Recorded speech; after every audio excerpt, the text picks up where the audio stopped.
Let me get this right. Ooh.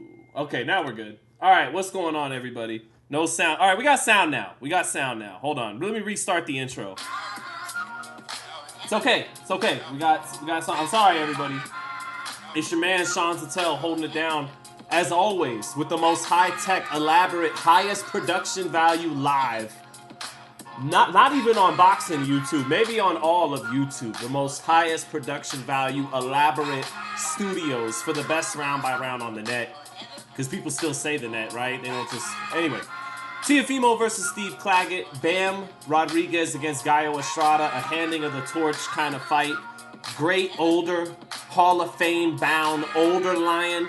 He's going to have to get the torch ripped from him for the young Hall of Fame, also probably Hall of Fame bound. Not yet, but it seems inevitable he will be. Jesse Bam Rodriguez.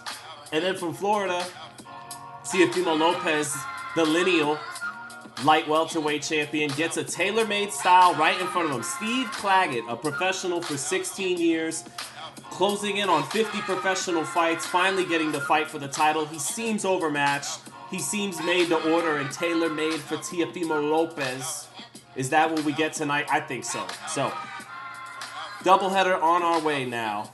Oh, nice. Nice little fade out after the horrible start to the live. Okay, but those horrible starts to the live are nothing new here on the channel. You guys are used to the awful production value to start these lives, but not the awful commentary, the good commentary.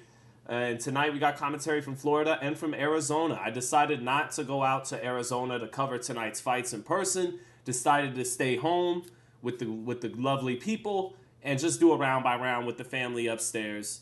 And then, so yeah, Lopez, Claggett. We got Ramirez in the ring right now on ESPN for the co-headliner.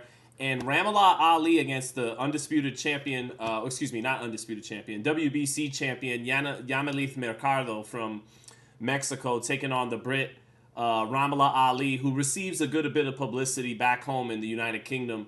She had a very good amateur career. I believe she may have medaled. In someone in the chat, because we got the highest boxing IQ chat in the game.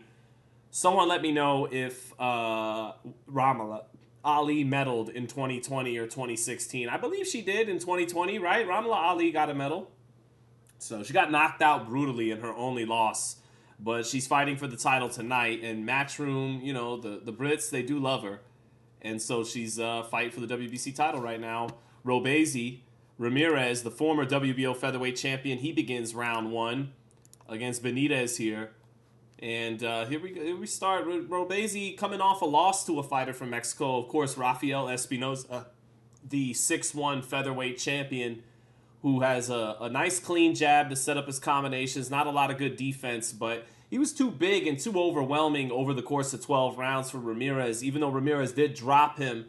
And now that loss isn't aging very bad at all. It's aging well, despite being a loss, because Espinoza ran through Sergio Cherino last Friday here in Las Vegas at the Fontainebleau. Ran through him in about 4 rounds. And Robezi was able to drop Espinoza, which is impressive for the left-hand pop he carries at 126, that he was able to drop a man as big and as thin, but still a big motherfucker at featherweight in Rafael Espinoza. So Ramirez lost his pro debut.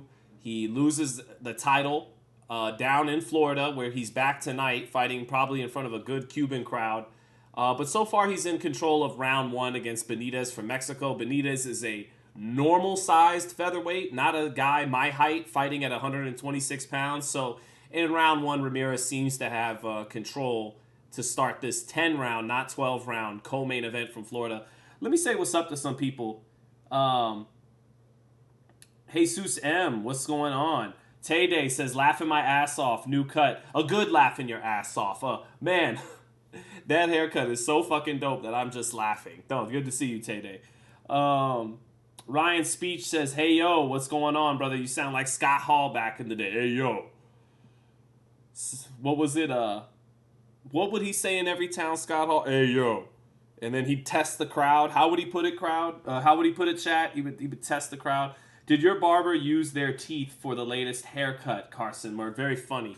Very funny. I happen to believe, in the face of the rest of the planet, that I look very handsome with my new haircut. But very funny, Carson Merck. I advertised Carson Merck would be in the live, and sure enough, he came through. Carson A. Merck, people. Everyone clap it up for Carson Merck in the chat. It's great to see him. Love you, Carson. But H Money Mob says, "Let's go, Sean." What's up, H Money? Says, "Let me borrow some subscribers, brother. I'm trying to get to your level of subscriber count." Good to see you, H Money. Thanks for popping in. My wife. Good to see my wife in the chat, right? That's always good. Hello, wife. Love you. Edgar Coda said, "What's up, Sean?" Jonathan 97. What's going on, brother?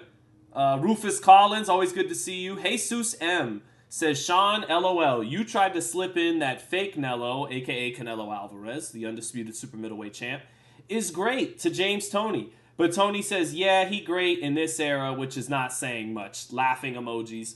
Look, Canelo's an all-time great, just like James Toney is. I think Toney would have been too much for Canelo. Even though he's only an inch taller, I have never even checked the reach, but my eyes want to say from the eye test that he just was very long compared to Canelo. Actually, while we're killing a little bit of time before we get to main event time, let's quickly do that. James Toney reach. Unless you guys just want me to get straight to the action and just commentate the undercard. But James Toney, can we get a reach for James Toney? I feel like he was much longer than Canelo. Pause, as the kids would say.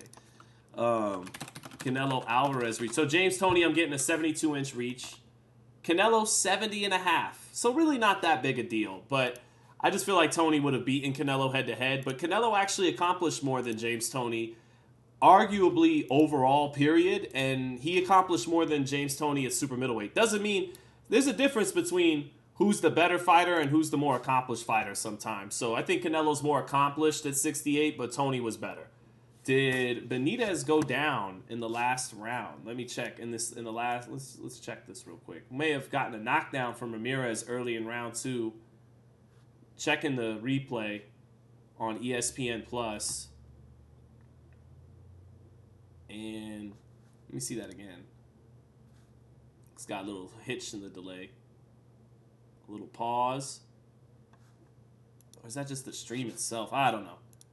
Bonitz, gloves touched the canvas in round 2. Might have been ruled a knockdown. I'll check after the round to confirm that.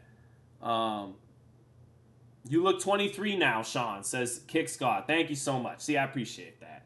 ASFM7799 says, what's up? What's up to you, sir? Thanks for coming through. Giovanni Quintero, good to see you. Gustavo Fontalba says, what's up, brother? Or, yes, sir, I was wondering if you'd be doing a live. I am. Just very, very lazily and last minute, you know. Someone said the audio's low. Let me see if I can adjust that for everybody. Hold up. Properties. I'm going to go ahead and make this audio a little louder for the party people in the place to be. Let me see here. Let me try it. There we go. How about that, chat? How about that? Is that better? Is that better, chat? Better audio? Let me try it one more time. Let me get it a little higher. And that's what takes me high. Higher on OBS Studio. All right. This is the greatest live ever so far. All right. Round 2. Bonitz. Not letting his hands go a lot against Robeisy Ramirez. Getting countered with the straight left hand and the right hook as he lets go of a right hand. That's why. 40 seconds left. Robeisy's already starting to style and drop both hands and then throw 2 straight lead left hands. Drops both hands again. 2-1 on this last combo. 30 seconds left. Robeisy backing up. Back touches the ropes. Gets right back in the center of the ring. Straight left hand. Up, and you know, you see up jabs from the lead hand, and Robeisy sometimes throws an up backhand. He throws not an up jab, but an up backhand, an up straight left, and he's been doing that pretty nasty against Bonitz since tuning into this last minute of round 2 here. And so Robeisy looks very much in control, straight left hand to the body, and that ends round 2. Let me. He may be up with the knockdown. I got to take a look at the replay again. Gustavo says, much better. Champion says, perfect audio now. Thank you, sir. What's up, New York Knock? What's up, Maria C? What's up, Leatherface29? Damn, Leatherface29 says, bro looks 22 and 42 all in one. Damn, that's... I was very excited on the first half of your comment, and the second half was a bit of a bummer. But actually, it's really funny, Leatherface, because I'm 32. So your comment is so accurate that it's that much more disheartening. Thank you, Leatherface. I am 32, so that's how I look 22 and 42 all in the same time. The long hair aura will return. Not to worry, everybody.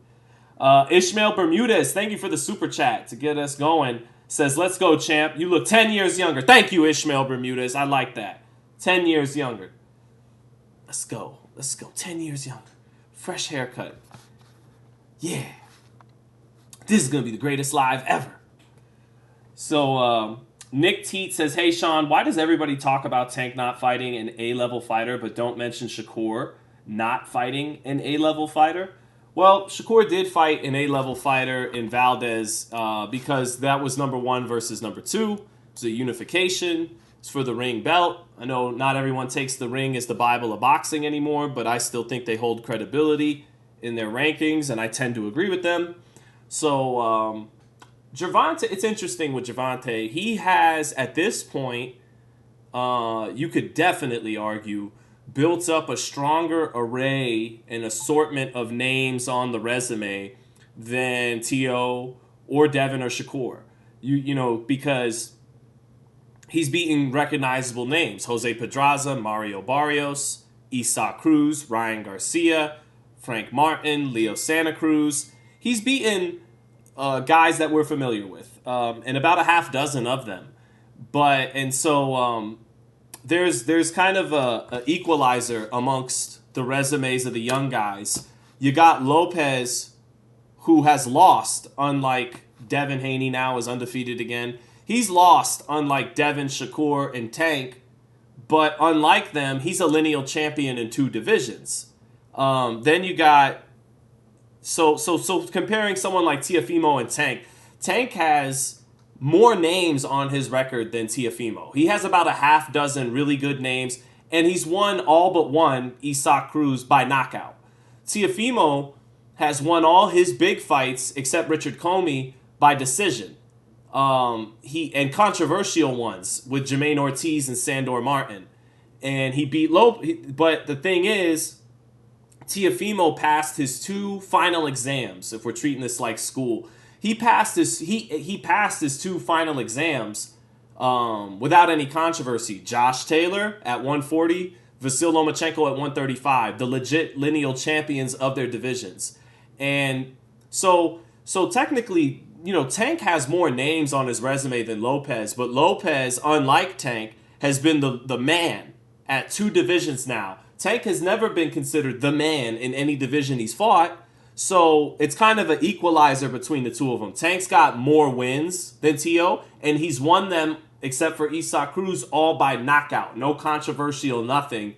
Teo has a couple controversial wins. He has a loss, unlike Tank, but unlike Tank, he's taken the final exam twice and passed it both times. Tank is about to be 30 and hasn't taken that final exam yet. He's about to have one versus Lomachenko, who Teofimo fought at 23 years old and beat at 23 years old. Tank's about to be 30 and now going to fight Lomachenko.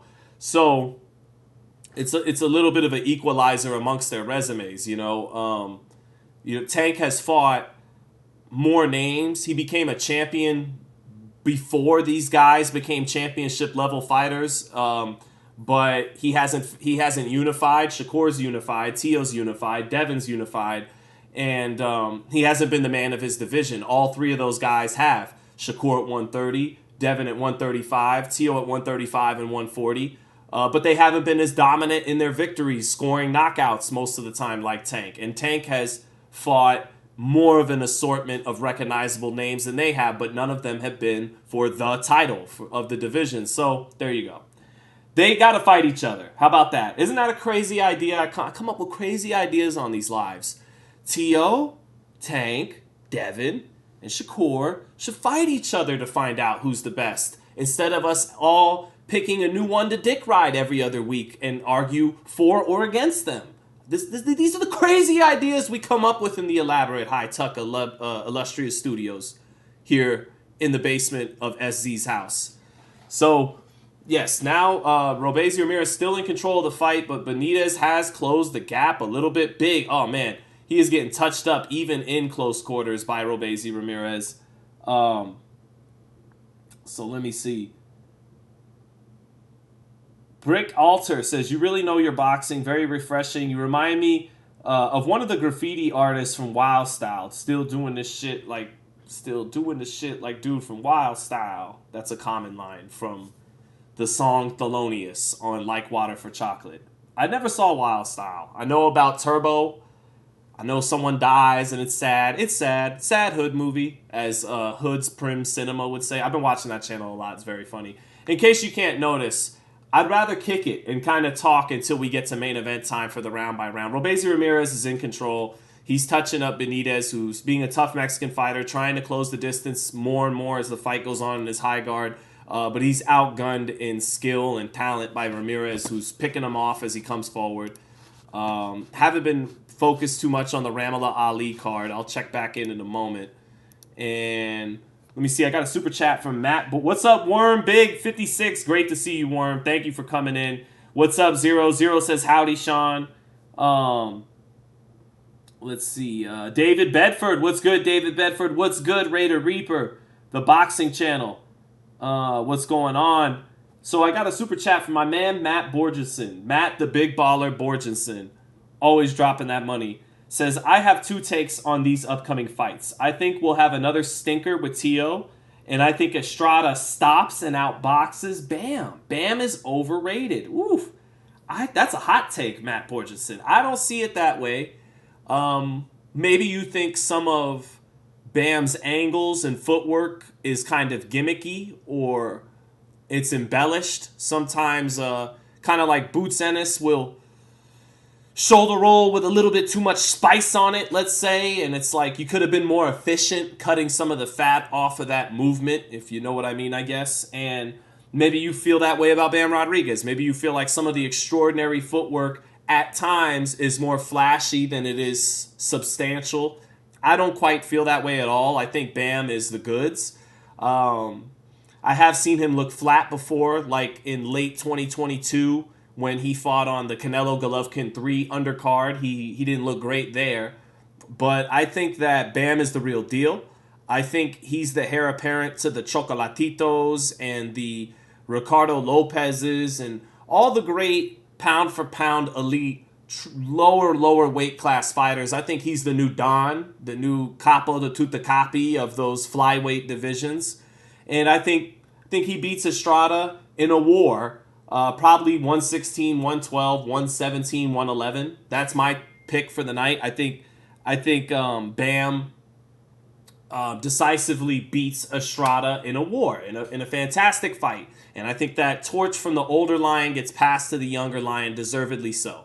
And then for Teo having a stinker, I don't see that either, Matt. I think Teo has a come forward, high guard, aggressive guy, tailor-made for him, in front of him. And Teofimo Lopez is at his best when he's a counterpuncher, when he gets to do his flashy counterpunching brilliance. He's not so hot when he's faced with lateral movement and rangy fighters. Sandor Martin, Kambosos was in and out. He used movement effectively against Teo, and Jermaine Ortiz as well. But when you come to him, like Lomachenko, like Josh Taylor, like Richard Comey, he looks like one of the top 10 best fighters in the world pound for pound. And I think he's easily one of the top 5 counterpunchers in boxing. His problem is he hasn't rounded out his game wholly. He doesn't ever fight with a high guard. He's not as good on the front foot cutting off the ring as he is with someone coming after him, letting him counterpunch. But when you fight Teofimo the way Steve Claggett on tape would appear to fight, it's tailor-made for Teofimo Lopez. So I think Lopez wins and looks impressive. He's got a tailor-made guy in front of him. And I think Estrada loses to Bam in a kind of a wide, but competitive, but wide and very entertaining unanimous decision. That's my picks for the night. Worm Big 56, thank you for the super chat. Says best YouTube boxing channel hashtag period. He put the hashtag on it to make it official. Thank you, Worm Big. Appreciate that, brother.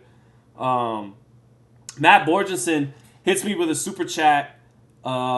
Quickly, Ayub Ahmed said, Sean, any news on Tank Loma? I just get every indication from people in the business that it's happening, and I keep hearing November. I hear that from people from PBC. I heard that from Bob Arum himself. We did an interview last week on the channel where he said that.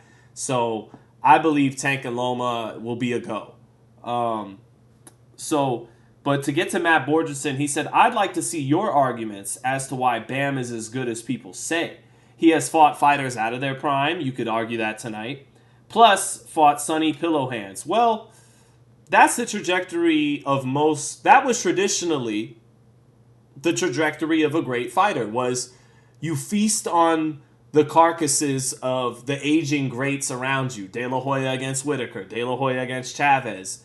And after you feast on all those carcasses and kind of assume you kind of assume control of the division or the divisions you're competing at, and you've kind of pushed the older great fighters or established veterans, you push them over the hill.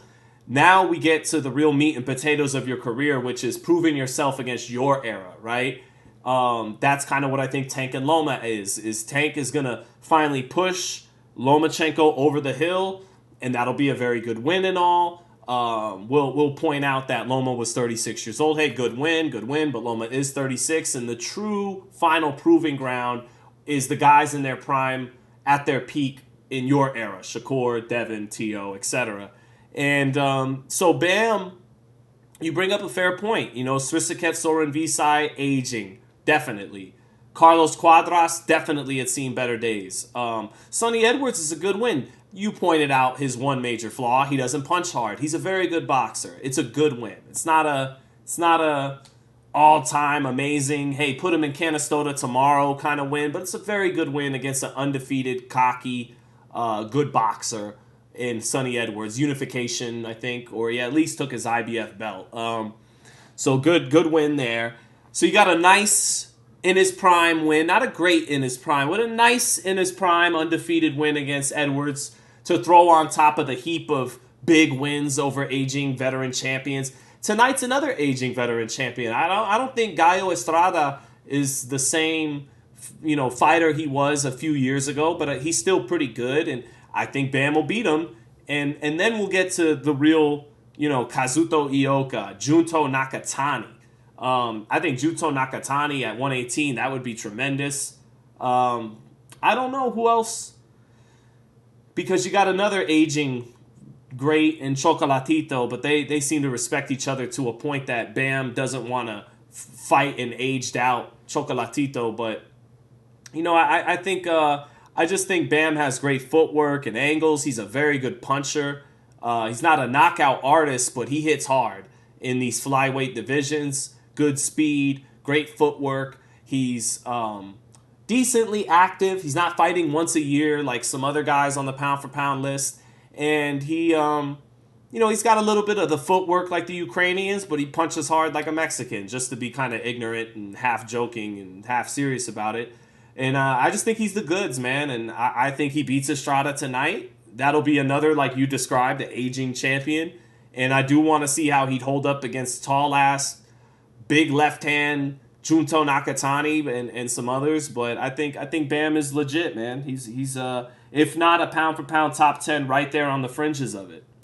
And Matt Borgeson with another super chat says, I actually believe he's 1 to 2 years too soon for Bam, but we'll see if I'm wrong tonight. Sonny Edwards can't even knock out a headless chicken. Jeez. Well, if the headless chicken is running around and still alive, if the headless chicken has survived its head being cut off and is still here alive, then you might be talking about a zombie chicken, Matt Borgeson. And this is the kind of serious discussions during the co-main event of a championship doubleheader we must talk about. This is why I made this channel, for important discussions like this. As a matter of fact, we're gonna have to take it to the polls now. It's election season. And I got my own polls. Hold on. Did Matt describe a zombie chicken? Here we go. All right. New poll up. More serious, relevant poll to the chat. All right. So let's see. Jamison Childress, Josh Childress's awesome cousin, actually even more awesome cousin than Josh himself. College Hoops 2K5 cover and all, says, Sean, what's up, my guy? Good to see you, Jamison Childress. Thanks for tapping in. Worm Big 56 says, Matias isn't as good as the hype. 40, still the weakest division in boxing, though. My God, that's harsh. It is not. No. Come on, Worm. 40 is super talented. Maybe you're. I'd hear you out more on an argument that it's overrated, because some people like me would flirt with the idea that it's actually the most talented division in boxing, but definitely not the worst division in boxing. Have you heard of middleweight? Have you seen the 160-pound division lately? Cruiserweight always sucks, except for when David Haye, Evander Holyfield, and Alexander Usyk were there.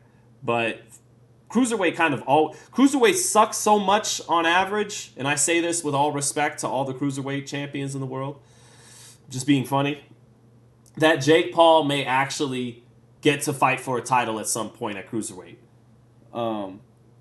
James Dixon says, hi, Sean. Hi, chat.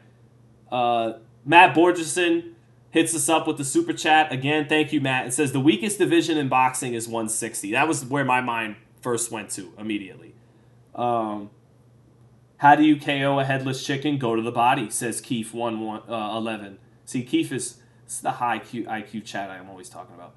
Oh, my bad, George. George Morenstein says, hello from Calgary, Canada. Alberta. Shout out to Bret Hart. Says, Steve is going to go Hudson Bay rules on Teo, Canadian style. Oh, man, what exactly, George, is Hudson Bay rules? I have to hear this in the chat. And yeah, man, Calgary, Alberta, Calgary's fine. Am I getting that right? Shout out to the Calgary Flames. Shout out to Bret the Hitman Hart. What other greatness comes from Calgary? What was I going to say? Zerto is really good. What the heck? I like Zerto. Zero, okay? I was somebody saying Golovkin might lose to Zerto when that fight was being discussed like almost 10 years ago at 168. I like Zerto. I'm not saying that. Clerks2 says, you continue to disrespect Tank. Sean, this is why Tank dislikes you. I mean, Tank doesn't really dole out compliments to anybody. And he complimented me, Clerks2. And I don't know why you're coming at me, Clerks2, when I saw Clerks2 in theaters with Rosario Dawson and Jay from Jay and Silent Bob getting clean off heroin. I gave my money to that film in high school, and here you are dissing the big Z-Dog, coming after the big SZ, wanting smoke with the Z-Man. I don't understand it. This Ramallah Ali fight is low-key fire, says Alex Robinson. Let me see. Let me get to that. Oh, she's getting carried up. Did Ramallah Ali, did she pull off the upset against Mercado for the WBC title? Let's see. George hits me with the super chat and says, what are 3 opponents that Canelo could fight next? Berlanga, William Skull, or David Benavidez. How about that? No, I think my man Mike Coppinger. Every time I see Mike Coppinger, because we're both from New York, he's from Long Island, I'm from Brooklyn, but every time I see him, I go, Mikey C, heavy is the head that wears the crown. They all want to take shots at the king. They all want to take shots at the throne, Mikey C. That's my way of encouraging my fellow New Yorker and giving him some love when I see him. But yeah, I think Mike Coppinger, he said that I read on Twitter that Canelo may actually be fighting before his Mexican Independence Day date and might be fighting in Saudi and Riyadh season in what was called a tune-up. That sounds pretty lame. And if that happens, boo. But he's Canelo. He can do what he wants. So maybe he'll defend the IBF so he can remain undisputed, and he'll defend it against William Skull a couple weeks before Mexican Independence Day, and I'll do a round-by-round on it where he knocks out William Skull or comfortably beats him by decision. Maybe that's where we're headed. So Gustavo asking me about Janibek. I'll get right to you in a moment. But let me get to Jamison Childress. Thank you for the super chat. Said, Sean, When are you doing another Throwback Thursday live stream? I love the De La Hoya Mayweather 2-for-1 you did. I love doing it, Jameson. I'm just a little paranoid about copyright strikes. You never know. HBO could get mad. I don't know. Anybody who owns the rights to those fights could always strike my channel. And if you get 3 strikes, you're out. Your channel gets banned from YouTube. I don't want that to happen. So I'm just a little paranoid about doing a succession of Throwback Thursdays. And then one day, strike, and the channel's gone. One way I could mitigate that is, look, I do them. And then if you were there, great. If you weren't, you'll never get to see them again because I have to private them or do what I got to do to avoid copyright. So one option is I just do them on Thursdays. If you're here, awesome. Enjoy the show. And then by the end of the week, I delist it so that I can't get a copyright strike. But trust me, I love doing it, and I want to do it again. Mercado just beat Ramirez Ali to retain the title. So that's 2 losses now for the former Olympian Ramirez Ali. Yamilith Mercado remains the WBC champion. But, yeah, I would love to do it again, Jameson, and I will do it again. I've been covering some fights, and when big fight weeks like Tank and Frank is done, and Canelo Munguia, you know what, no excuses. I just got to do it again, and I will do it again, and I'm grateful that you liked it. I love doing it. I want to do it. Just to answer your question, I've just been worried about copyright strikes. But we'll work around that, and we will do Throwback Thursdays again. We will. As a matter of fact, Jameson, I should probably do a community post like tomorrow or something and let people vote on an option of Throwback Thursdays. I was thinking of doing Trinidad Vargas, Hopkins versus Trinidad. A lot of the first fights we're going to be doing are from my favorite sweet spot era, the early 2000s, the late 90s. When I really got into boxing as a kid. So, yes, I'll get back on that, Jameson. I'm happy that you cared and want to see them again because I definitely want to do them again. Matt Borgeson hits me with a super chat and says, would William Skull beating Canelo be an all-time upset? Oh, fuck yeah. That'd be a huge upset. A guy from Germany that nobody's ever heard of. I mean... Yeah, I guess it'd be a little bit like Felix Sturm almost upsetting Oscar. Felix Sturm was from Germany and nobody had heard of him. It wasn't even his real name, by the way. That was like a stage name for Lucky Storm. A little bit of trivia. Yeah, that'd be a huge all-time upset. William Skull, who I haven't even watched tape on William Skull like that. So, yes, it would be a gigantic upset. We can't always say every upset is Tyson Douglas, but it would kind of be of that tier. It would be of that tier. It'd be a Tyson Douglas tier type of upset. Although there's only one Tyson Douglas. Kobe says, what's poppin', Sean? What's poppin', Kobe? What's going on?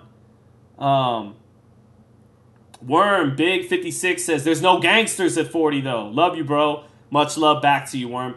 Esau Cruz is a gangster? Or are you saying he's not a gangster because he turned down Shakur Stevenson, maybe? He kind of was turning down everybody up until the Rolly fight so that he could keep his record clean enough to get a Tank rematch. So that's not very gangster. But Pitbull Cruz is a gangster. Matias is a gangster. It's just he lost to someone who's a better boxer in Liam Paro. Liam Paro's got balls. He's tough. Tio is Tio. Tio is one of the most talented fighters, one of the best counterpunchers in the game. Devin Haney was pretty gangster to keep getting up from those knockdowns with Ryan on some stuff and kept getting up from the knockdowns. That showed a lot of heart. Gangsters don't take you to court very often, but don't they? Don't they sometimes actually? Like legit highbrow gangsters, won't they actually take you to court? Like, anyways, I'm being half funny and not funny at all probably to most. And then Cruz, Pero, Haney, Lopez. That's the champions. Gary Antoine Russell is gangster. Even though he lost, he comes forward. He's very tough. Alberto Puello was kind of gangster how Gary Antoine Russell called him basura, and then he shut him up and beat him. So, there's some real G's at 140, Worm. There's some real G's. Someone asked earlier about Janibek. I like Janibek.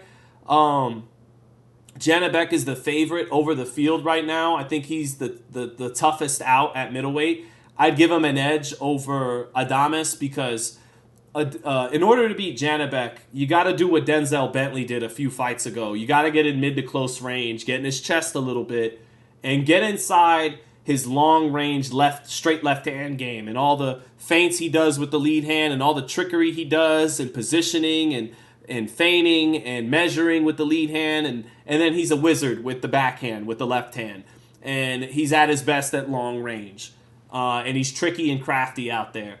And I think Adames would get hit a little bit too much on the outside before he gets into the range where he could have success, the pocket. So once he's in the pocket, he could have success. He has the power and the skills to get the better of Janibek in mid to close range in the pocket. But I think he'll get touched up a little bit too much on the outside. I like the way Troy Isley's coming along. Troy Isley is an overachiever, not a big puncher, not super fast, not super explosive or athletic. He does get touched, but he's all heart. He's got a huge heart and great character, Troy Isley. And he's very good in the pocket. And I think the way with his USA boxing schooling, and with Bomac coaching him now, he's beginning to develop the kind of skills and arsenal he'll need to cut distance against Janibek and pull off an upset in a 12-round fight. But right now, he would still obviously be an underdog. So yeah, I think Janibek's the top dog at middleweight, but he can be had in the pocket in mid to close range. But you gotta have some game to get past the long range weaponry. You gotta find a way to get closer to him, and that's the hard part. Once you're there, you can have success. But so right now, I do like Janibek as the best middleweight in a weak middleweight division right now. I do favor him over Adames, but I do think that I do like the way that Troy Isley is developing. He's not the most talented guy, but he's got overachiever. He's got those intangibles that I like. Matt Borgeson hit me with the super chat. Sam asked, how long till the Teo fight? Well, looks like co-main event is getting close to wrapping up, and then once we get into main event time, folks, I'll hit the full throttle, Don Dunfree, Jim Lampley, round by round style. But I do love you guys for letting me kill some time until we get to that moment. Thank you. And asking me lots of questions, and you guys are the best. Let me get to that super chat from Matt Borgeson, who said, we should watch De La Hoya versus Vargas because of the Ostarine. Damn, was it Ostarine that... I thought Vargas was on, legit, anabolic steroid type shit for Oscar. Not just on some Ostarine, some SARM. I thought he was on... And I love Fernando Vargas. What steroids did Fernando take? He took stanozolol, a.k.a. Winstrol? Stanozol. I'm not saying this correctly. Fernando Vargas, he tested positive for the steroid, not a SARM, not a weight cutter, not a SARM, but a straight-up steroid. After his fight with De La Hoya, Vargas claimed he didn't knowingly take any prohibited substances and attributed it to nutritional supplements. Where have we heard that before? Well, here's the thing is Oscar fought a juiced-up Fernando, but he also fought a Fernando who just wasn't as mobile, and Fernando, I believe, had back injuries, and there was even a hunch to his stance in the Mosley and De La Hoya fights. Before against Felix, watch Fernando against, most of you guys know this already, but watch Fernando Vargas against Trinidad Naikuarte, the mobility, the upper body movement, versus when he fights Mosley and De La Hoya stiff, and almost like there's a hunch and a stiffness to his back.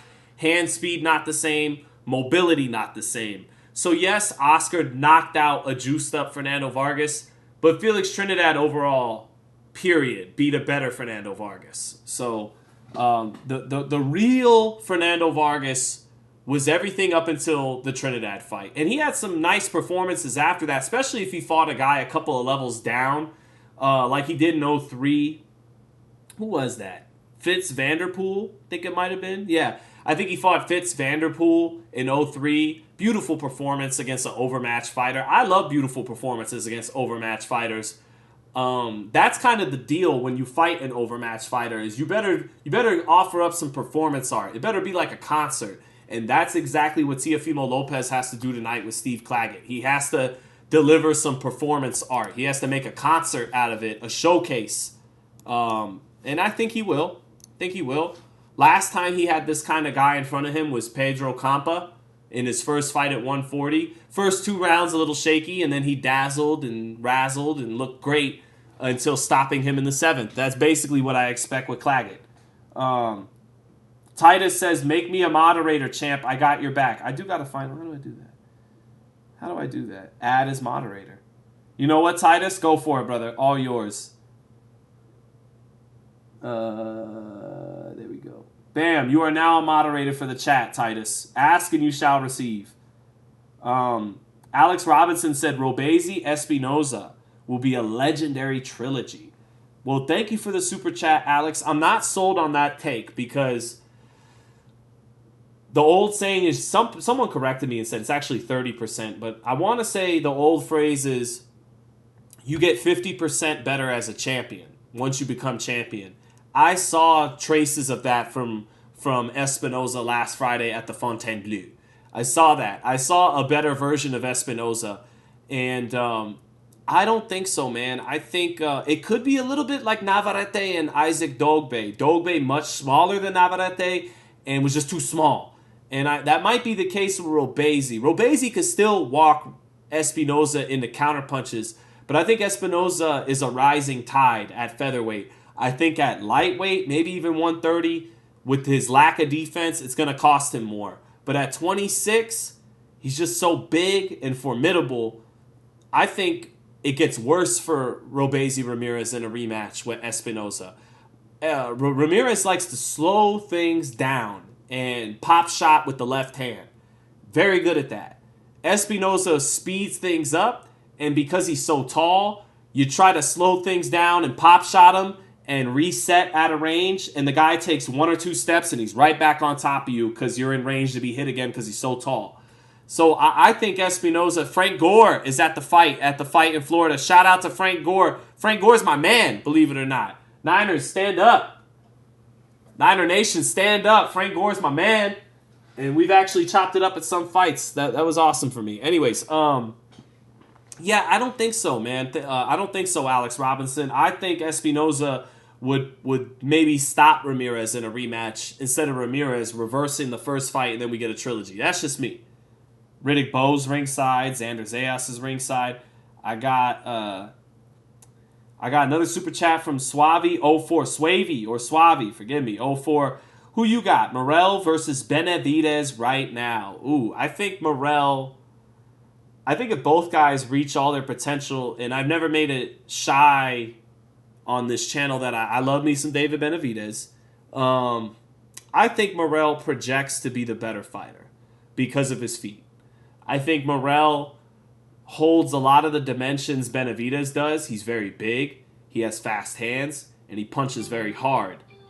He has one ingredient that Benavidez lacks, and that's potentially great footwork. But Morrell is still a little raw and green.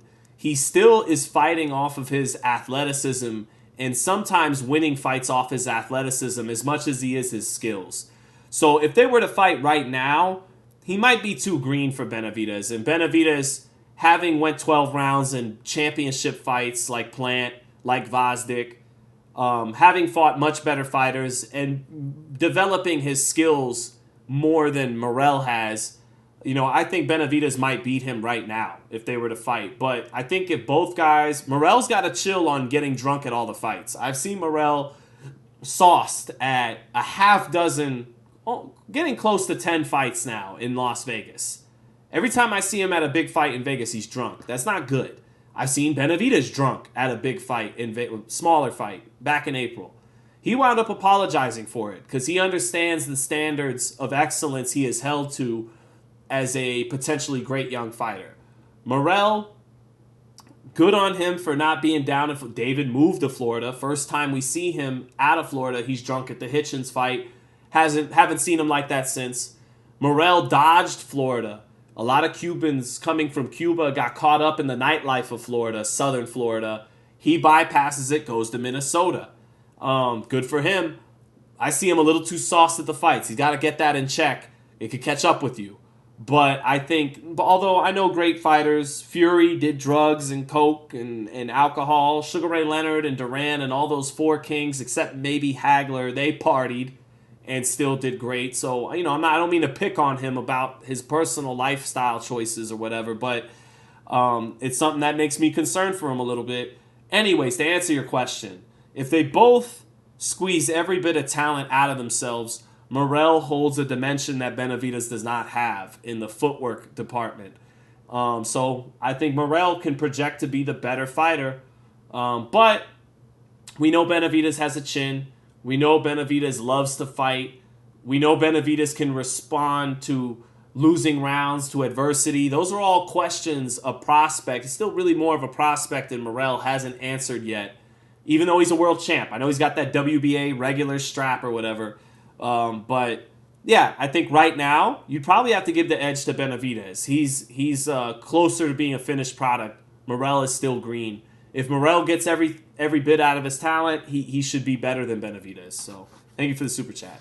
And now we got Sonny Edwards coming to the ring to not. Well, I was getting ready to say defend his IBF belt. He lost that by knockout to Bam months ago. So now Sonny Edwards coming to the ring. I think we're about ready for the Teofimo fight. They're showing the Teofimo packages on ESPN, and that is perfect because we could do the Teofimo fight and then move over to the Bam fight. That would just line up perfect for me.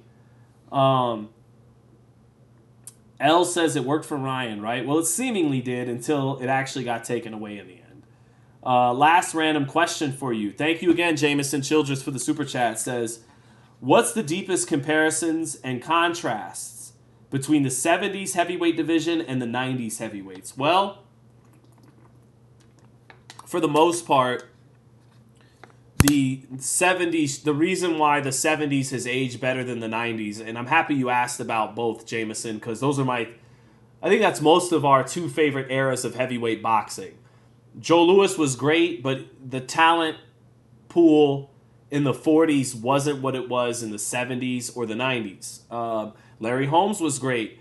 The 80s was an underrated era of heavyweights. The 80s was sandwiched between Muhammad Ali and Mike Tyson. Ali dominated the early to mid 70s and fought all those great heavyweights, and then Tyson and Holyfield and those guys took over the late 80s, early 90s with Bo and Lewis. And so the real heart of the 80s, dominated by Larry Holmes, was a little underrated. Some of those guys could fight in Pinklin Thomas, in Witherspoon, in even Tony Tucker. That's why he took Mike Tyson 12. Some of those guys could fight, and that was not a great era, but a little bit of a slept-on era. Some of those 80s heavyweights were good. Mike Weaver. And Larry Holmes is one of the greatest ever. So, but basically, to answer your question, Jameson, the biggest issue between the 70s and 90s is the 70s heavyweights fought each other in a timely manner, and the 90s didn't. The 90s had arguably the most talent ever in heavyweight boxing history, but not enough fights either didn't happen or didn't happen when they were supposed to happen. Tyson and Lennox never fought in the 90s. Lewis and Holyfield barely made it in 1999, fighting each other twice. That almost escaped to Y2K in the new millennium. George Foreman only fought Holyfield in 91. The aging George Foreman, who was still super dangerous and became champion in 94, he only fought Holyfield and Moore. He didn't fight Tyson. He didn't fight Lewis. He didn't fight Bo. Bo never fought Lewis. Bo never fought Tyson. Bo fought Holyfield. Holyfield and Tyson fought in 96 and 97, but they were supposed to fight before the rape trial in 1991. It was HBO already had posters, and they had a press conference for TVKO. So Tyson and Holyfield happened too late. Lewis and Holyfield happened too late. Lewis and Foreman never happened. Foreman and Tyson never happened. Foreman and Bo never happened. Tyson and Bo never happened. Do you get my point? In the 70s, Ali fought Frazier 3 times between 71 and 75. Ali fought an undefeated Foreman in 74. Ali fought Norton 3 times in their primes. Frazier and Foreman fought twice in their primes. Even guys like Ernie Shavers and Ron Lyle got to fight Foreman and Ali. And Norton got to fight all those guys. And so in the 70s, the best fought the best when basically it should have happened.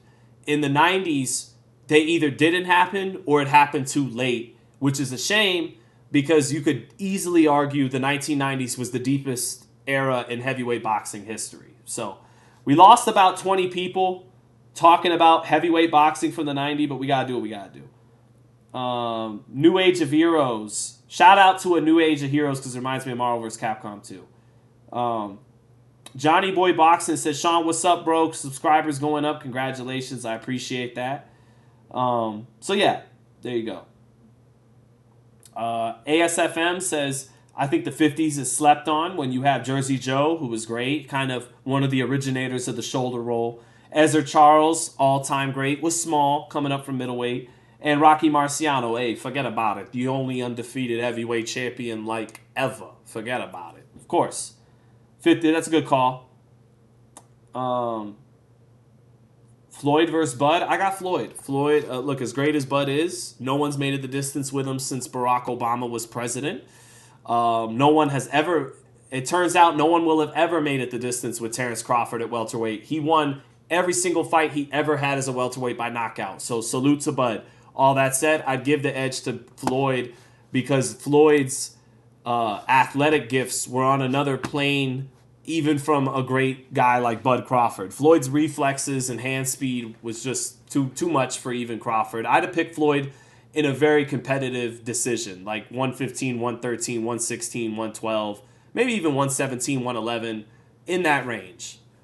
Sonny Edwards doing a nice job with his quick hands, stepping around to his left, in and out. Now he drops his hands, starts showboating already in round one against Curiel from Mexico, who's looking to apply that pressure against Edwards, who did fade down the stretch against Bam Rodriguez, but Bam had the kind of footwork to catch up to Edwards, who boxed well in that fight. I don't know if Curiel will have the same ability to get to Edwards here, who is off to a good start, as you'd expect in round one for the quick-handed boxer. But really, we're waiting here for the main event to get started on ESPN for Teofimo. Samantha said, let's do a new poll. All right, thank you, babe. You got it. All right. Does Teofimo knock out Claggett? Hold on. My wife was not feeling the poll. Oh, wait. I have to make a poll out of it. 1 second here. Why isn't this shit working? What's up, Miss Joette? Miss Joette says everyone was juicing back then. Which era are we talking about? Okay, here we go. All right. Does Teofimo knock out? Not just win. Boom. All right, new poll, Samantha.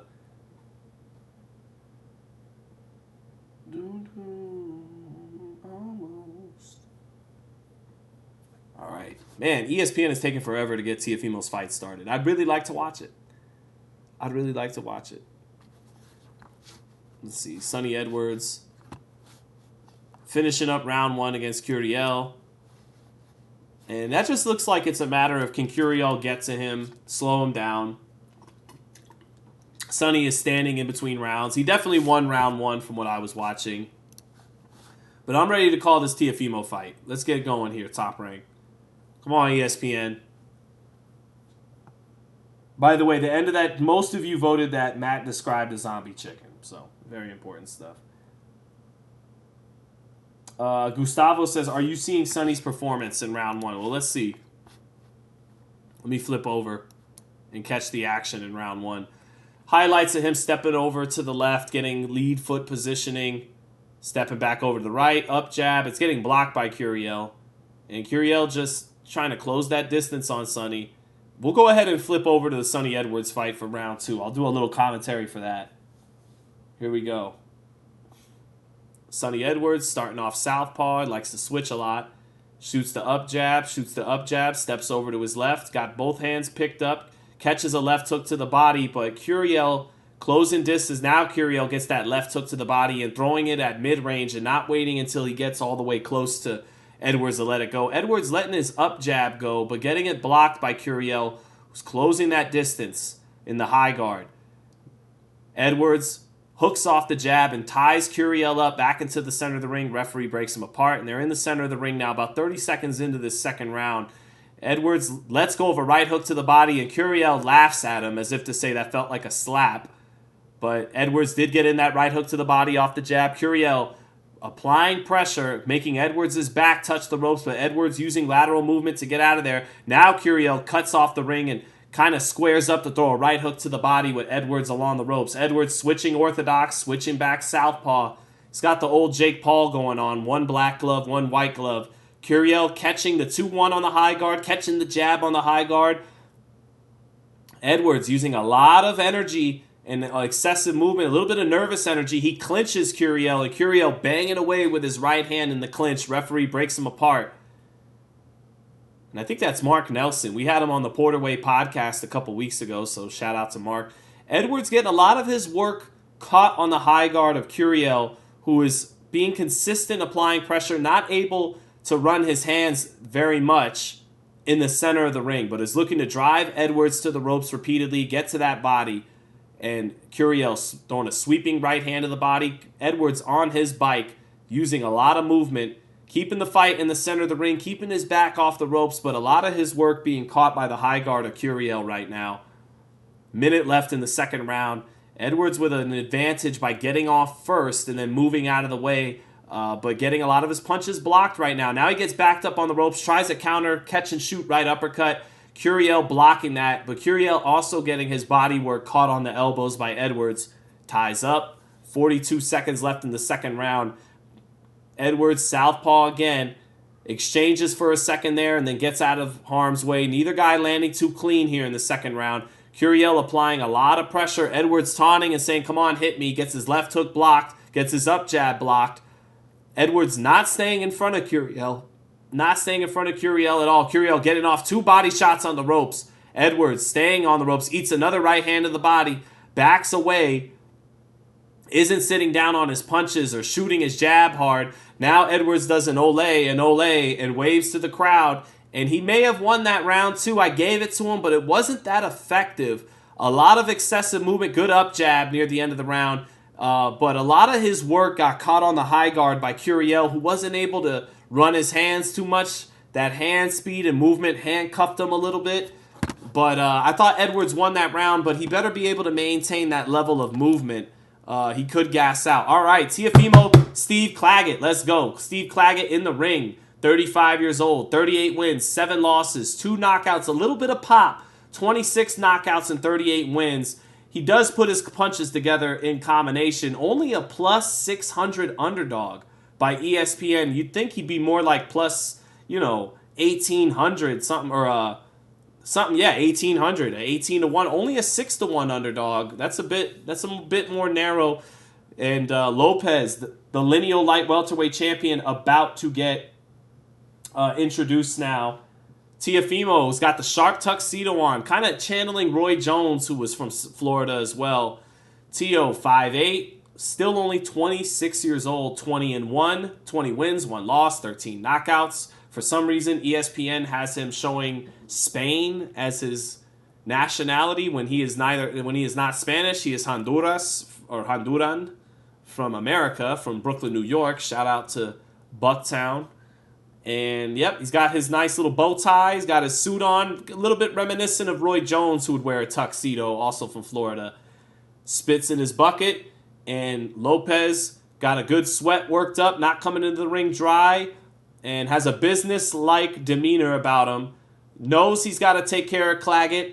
Probably take his time in the first 2 or 3 rounds. And then the sharp-shooting, counter-punching brilliance. The holes in between Claggett's high guard combinations should be easy to find for Lopez, who's a great counterpuncher.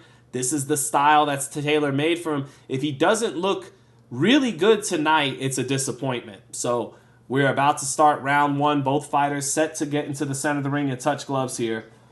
Peaceful says, Sean, you got a conservative haircut. Man, well, I had a liberal haircut a week ago. So, It is conservative now and will be liberal in a couple weeks. And really doesn't mean that much, but thank you.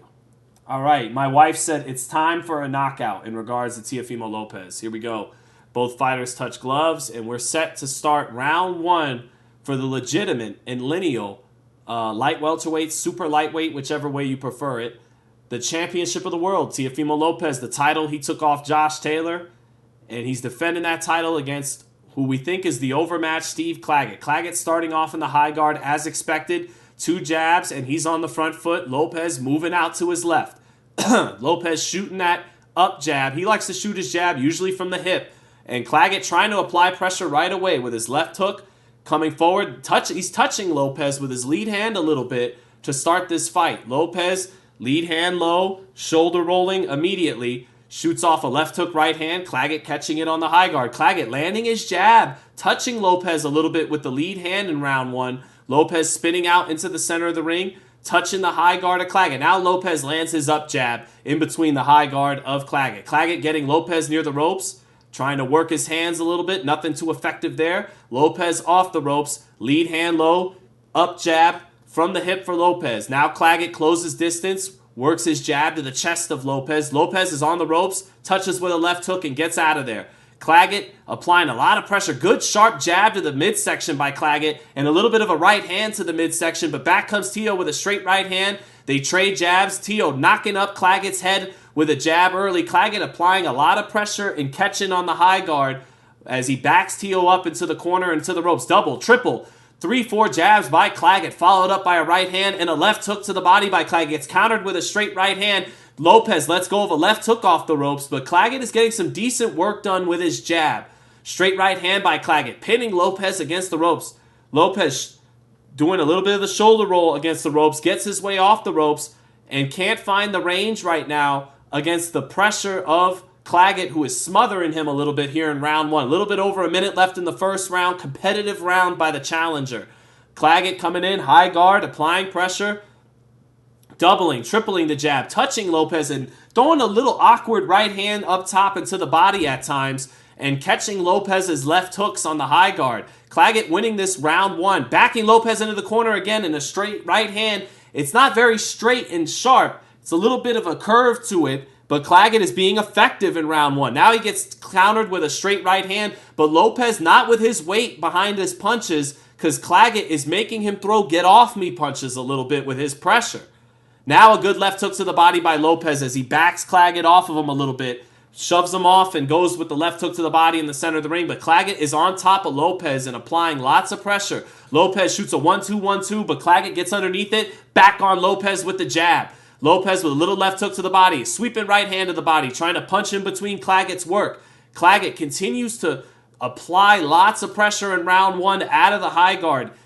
Eating the jab on the high guard, eats the 1-2, lands his jab to the body of Teofimo, jab to the body, straight right hand up top. Lopez rolling the right hand, but that jab is finding the home for Claggett in round 1. I gave round 1 to Steve Claggett, and Lopez looked a little uncomfortable with the constant pressure in his face from Steve Claggett. 10-9 Steve Claggett. I gave that round to Claggett. Claggett won. Now, Lopez needs to settle down and not throw get-off-me punches. Needs to settle down, even if some of those shots are whizzing his head and he's rolling some of them, and even if his head gets knocked up a little bit, he's got to settle down so he can see what Claggett's really throwing and what he's doing and begin to do what he does best, counter in between the punches.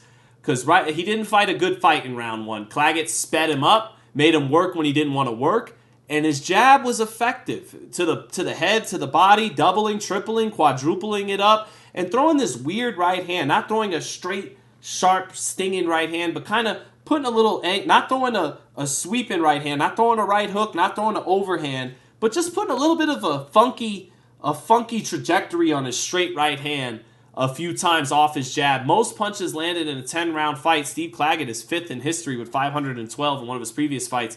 Here we go, round 2. Claggett applying pressure out of the high guard. Lopez, by CompuBox, outlanded him 16-10, but Claggett threw 67-62. I don't always trust CompuBox. I thought Claggett with his lead hand was a little more effective than Lopez. Now Lopez comes off the ropes and lands two hard body shots and an up jab. Claggett coming back with the jab of the body. Good right uppercut by Steve. Claggett used the right hand of the body and set it up for a right uppercut up top. Good two punches there. And a left hook to the body by Claggett off a touch left hook up top. Claggett landing his jab and a straight right hand. Lopez not comfortable with the pressure in round 2. Now Lopez sneaks in a left hook to the body with his back against the ropes. Lopez finding some success to the body. Now a straight right hand back by Lopez. Backs Claggett off momentarily, but Claggett right back on top of Lopez. Lopez touching with the right hand, shoots the left uppercut. Good work there off the ropes by Lopez. Double jab by Claggett, backing Lopez up. Little touch left hook by Claggett up top.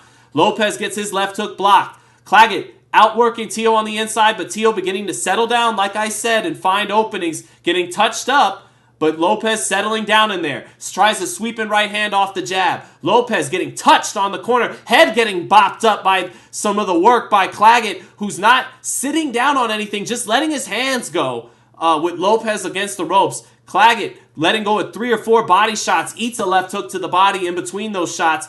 Good left hook to the body by Claggett. Lopez can't stay off the ropes. Lopez having to pity pat with some of his shots to create harder shots off the ropes.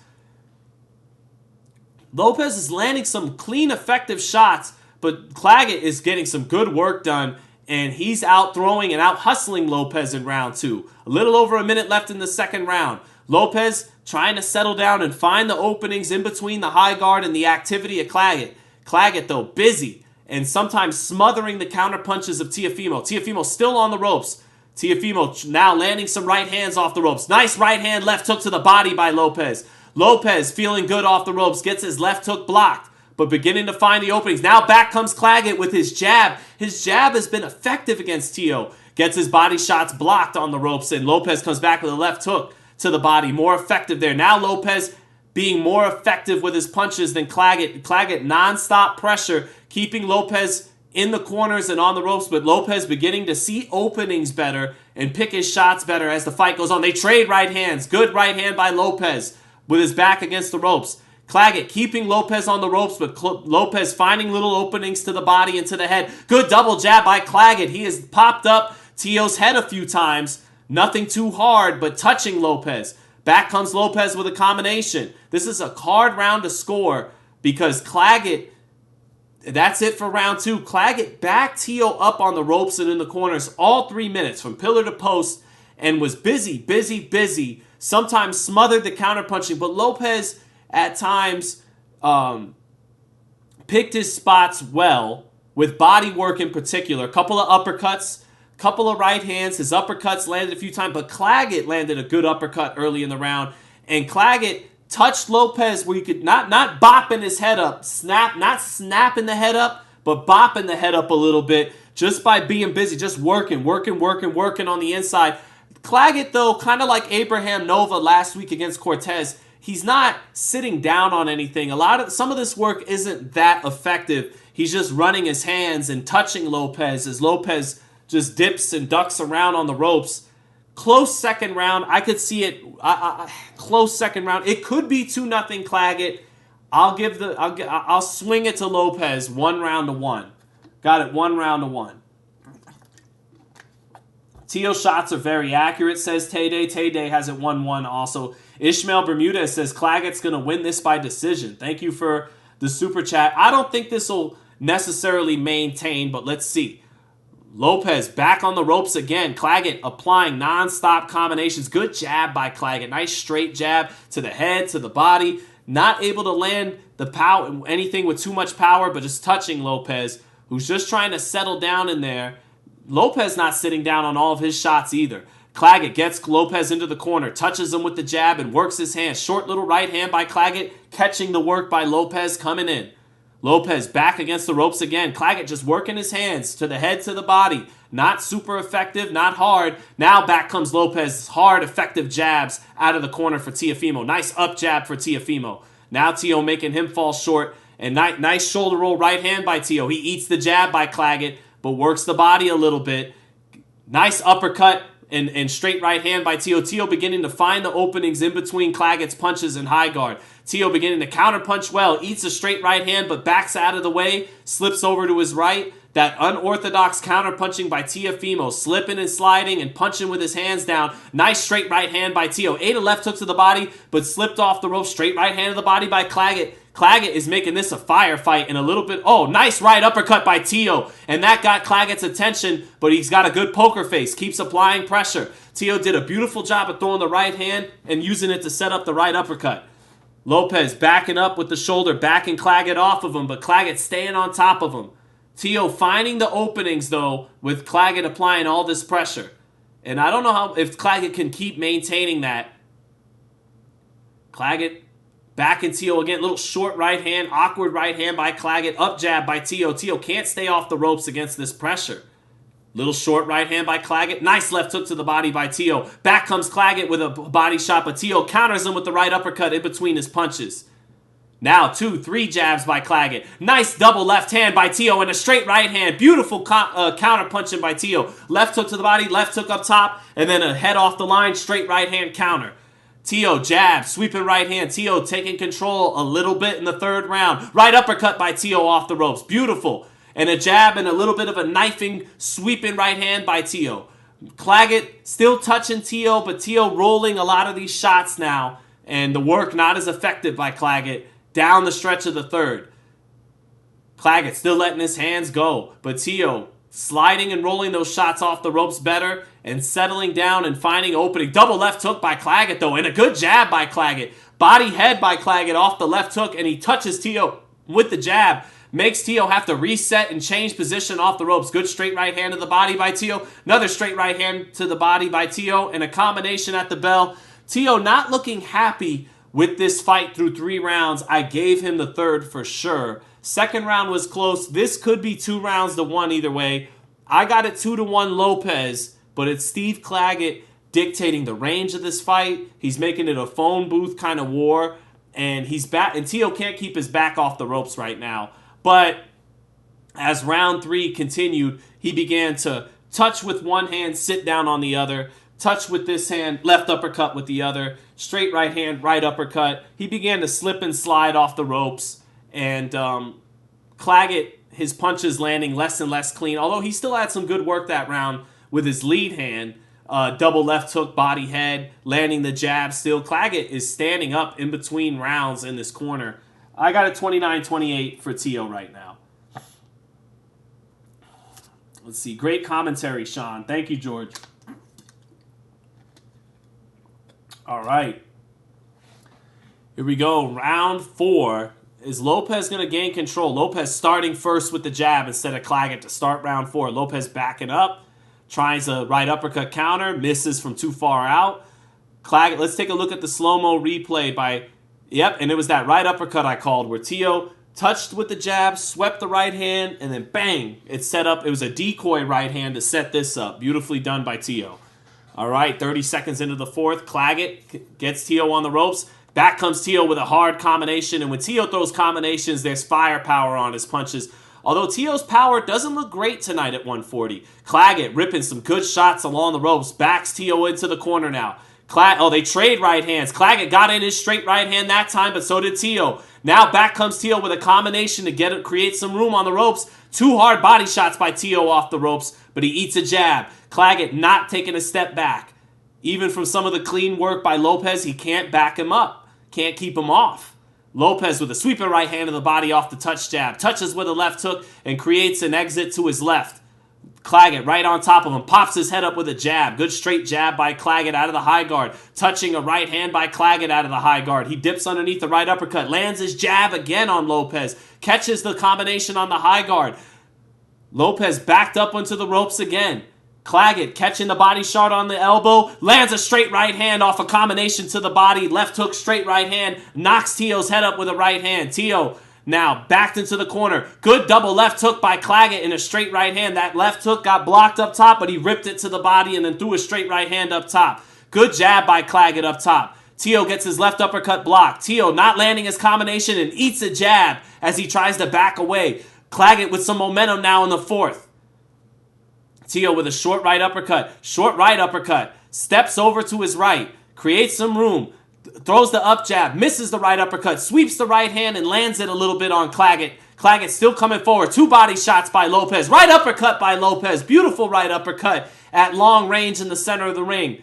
Left hook blocked for Lopez by Claggett. Lopez getting off some ammunition here in the 4th round to stem that momentum Claggett was building. Claggett gets Lopez near the ropes again. Double jab. Shoots a right hand to the body. Finishes with the jab. Lopez, lead hand low. Back against the ropes. Shoots the right uppercut. Gets it smothered. Back comes Claggett. Claggett blocking Lopez in the middle of the exchange from both fighters. Claggett getting Teo in the corner. Double jab. Teo dipping underneath it. Nice left hook to the body by Teo. Claggett running his hands, but not much on those punches. Teo slipping them. Back comes Teo with a quick-handed combination. Not sitting on those punches either, but good combination by Teo. Sweeping right hand by Teo. Quick combination. Teo eats a jab and a straight right hand. Comes right back to the body of Claggett with hard sweeping right hands to the body. That does it for round 4. I liked Claggett a little bit more that round. I have this fight even after 4. I thought Claggett had a good middle portion of that round. Teo came back good too, but I thought Claggett was effective with Teo on the ropes and landed a number of punches. Not hard, still not snapping Teo's head up with anything, but moving his head around with just busyness and activity and a good jab. Claggett's been accurate with his jab out of the high guard. I got it even after 4. Matt Borgeson says, this fight makes me think that he aims for the Pitbull fight next. Well, Weedy says, Sean, why is Teo going life and death with Steve Claggett? I don't know, Weedy. I don't know. Matt Borgeson says, nah, 3-1 Teo. Tay says 3-1 Teo. I could see 3-1 Teo. I got it even, but I could see 3-1 Teo. I don't know, man. If he was against Pitbull tonight, this wouldn't be a good look. Pitbull might be too much for him. His power doesn't look great tonight at 140, and I'm a believer of Teo's power. Mark Kriegel has Lopez up 40-36. I could see Lopez 39-37, but I think Steve Claggett has certainly won a round tonight, and I don't do comparison rounds. So here we go. Lopez starting in the corner again. Good 2 body shots by Lopez and an up jab by Lopez out of the corner. Backs away to his left now. Creates a little bit of room. So nice left hook to the body by Lopez. Touching with the right hand. Gets the left hook to the body in. Claggett backing Lopez into the corner. Touches him with the jab, but misses the combination. Finishes with a left hook to the body, though, and a straight right hand up top. Lopez stays in that corner. Gets his 2-punch combination block. Back comes Claggett with that sneaky jab. Claggett has landed his jab tonight, folks. Back comes Teo with a stab jab to the body and an up jab to the head. Splitting the high guard. Teo still in the corner. Backs out to his right. Creates some distance. Claggett right back on top of him. Blocks the left hook from Lopez. Blocks the jab, sweeping right hand from Lopez. Dips underneath the up jab, but a good sweeping right hand to the body by Lopez. And a straight right hand off the ropes for Lopez. And a double jab, getting caught by the high guard by Claggett. Claggett gets Lopez back on the ropes again. Lopez trying to counter that jab with a right hand. 2 hard body shots by Lopez, but he eats a jab up top for reaching to that body. Halfway through the 5th round, Lopez winning this round. Claggett smothering the left uppercut counter by Teo. Teo trying to step inside of that jab and shoot the left uppercut. Claggett staying defensively responsible tonight. Always making sure those hands come back home. Teo stepping over to his right. They trade jabs. Teo off with the right uppercut counter. Too far out. Claggett trying to work in close. Teo trying to touch the body. Teo trying that right uppercut repeatedly. Another right uppercut by Teo. Not quite finding. Another right uppercut by Teo. Not quite finding the home. Back comes Claggett with some right hands. Not a lot of power on those right hands. He doesn't want to overcommit. Wants to stay in defensive positioning. Teo touching the body off the ropes. Good right hand to the body by Teo in between Claggett's punches. Teo backed on the ropes, but shoots a right hand to the body in between Claggett's work. This is a decent Lopez round. They trade jabs. Teo gets his left hook blocked. Left hook to the body for Teo, scores. Straight right hand scores for Teo. Up jab scores for Teo. Back comes Claggett with a jab, keeping Teo on the ropes. Left uppercut for Teo, partially splits that high guard. But Claggett's face is clean. Teo's the more swollen fighter. Lopez finishing to the body well in between punches, but Claggett is landing that jab no matter what. 15 seconds left. Claggett still applying pressure. Eats an up jab from Teo. Walks right through it though. Claggett rolls the right hand. 8 seconds left. Teo comes off the ropes. Shoots a 1-2-1-2. Lands that second right hand off the 1-2-1-2. Jabs to the body. Tries to walk Claggett into a check hook. Claggett, a little bit of red around his eyes, but pretty clean-faced. Teo with a little bit of swelling around the eyes as well. I gave that round to Teo. I got it 48-47 for Teofimo Lopez. Looks like the chat has it 4 rounds to 1 for Teofimo Lopez. But, yeah, that's what I see. Tay-Day has it 4-1. Weedy says, look at Teo's left eye.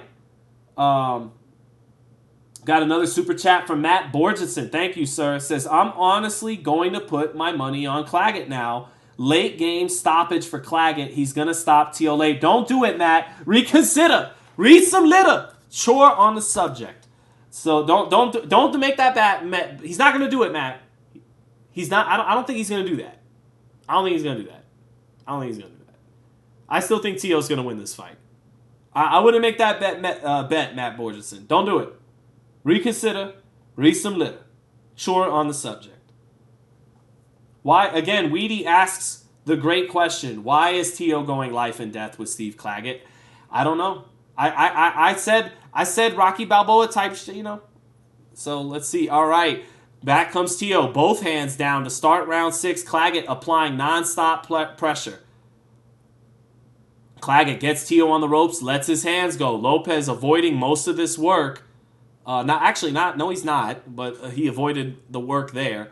Double jab by Claggett, sets up a right hand to the body and a right hand up top. But back comes Teo with harder shots with his right hand to the body and to the head. But he can't keep Claggett off. Good right hand to the body by Claggett. And a little touching right hand and a jab by Claggett. Claggett defensively responsible, not letting Teo land his counter punches flush in between the shots. Nice double jab by Teo, though, to the body and to the head with the up jab. Claggett has Teo on the ropes. Teo throwing some right hands, can't land them, but finishes with the left hook to the body. Lands that left hook to the body, can't keep Claggett off of him. Claggett with a jab up top and a right hand to the body. Jab up top for Claggett. Left hook lands for Claggett. Short left hook. Back comes Teo with some body shots, but Claggett is touching that head and popping that head up a little bit. Back comes Teo with kind of a get-off-me combination. Claggett keeps Teo on the ropes, having the more effective work early in round 6. Short little right hand by Teo. Back comes Claggett with little pity-pat punches to the body. Claggett blocking the left uppercut. Teo beginning to look a little tired, and that left eye is swelling up a little bit. Claggett backs Teo up on the ropes again. Teo, short little left uppercut, but not a lot on it. Back comes Claggett with a left hook to the body. Little knifing right hand to the body by Claggett. Back comes Teo with little shots off the ropes. Claggett keeping him pinned down with the jab. Teo lands a little touch left hand, splits the high guard. Nice up jab by Teo in the ropes. This is a fight where you really got to pay attention to who's landing the clean work.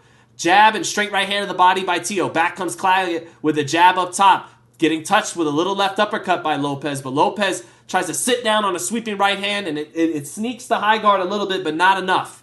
Claggett back on top of Lopez, touching with his jab. Staying in front, nice little left uppercut, straight right hand by Teofimo, taking something off the shots to run his hands. Left hook to the body by Teo. Claggett tries to respond to the body. Teo rolls it and comes back with a right hand up top. Teo with some decent work here. Double jab sets up a sweeping right hand to the body for Teo. Left uppercut blocked for Claggett.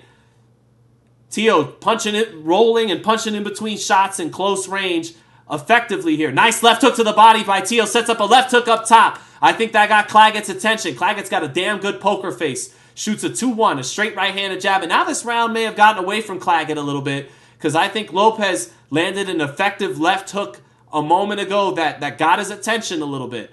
Back and Teo beginning to roll and counter well with the left uppercut. 10 seconds left. Claggett works the body, but gets countered in between his punches with a hard left hook to the body. He touches Lopez with a left hook after Lopez landed that left hook to the body.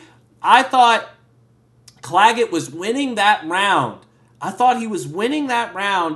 then in the last minute, Lopez landed some nice, clean shots in between his punches. I gave that round to Lopez when it looked like Claggett might be on his way to winning it. I have this fight 58-56 for Teofimo Lopez, 4 rounds to 2, but it's been a very competitive fight, and I would not be mad at a 57-57 3-3 scorecard through 6. ESPN has this wide. I don't see it that way. CompuBox has 500 punches thrown for Teo. He's landed 151 to 440 thrown for Claggett, with only 84 landed. So Lopez has been the more accurate fighter, but his face tells a little bit of a different story. He's got swelling above his left eye, and Claggett, regardless if Teo's thrown, Claggett's face is not as bruised as Teofimo, and Claggett has dictated the range and the pace of this fight. It's been in the phone booth, and it's been a fast-paced fight because Claggett's made it a fast-paced fight.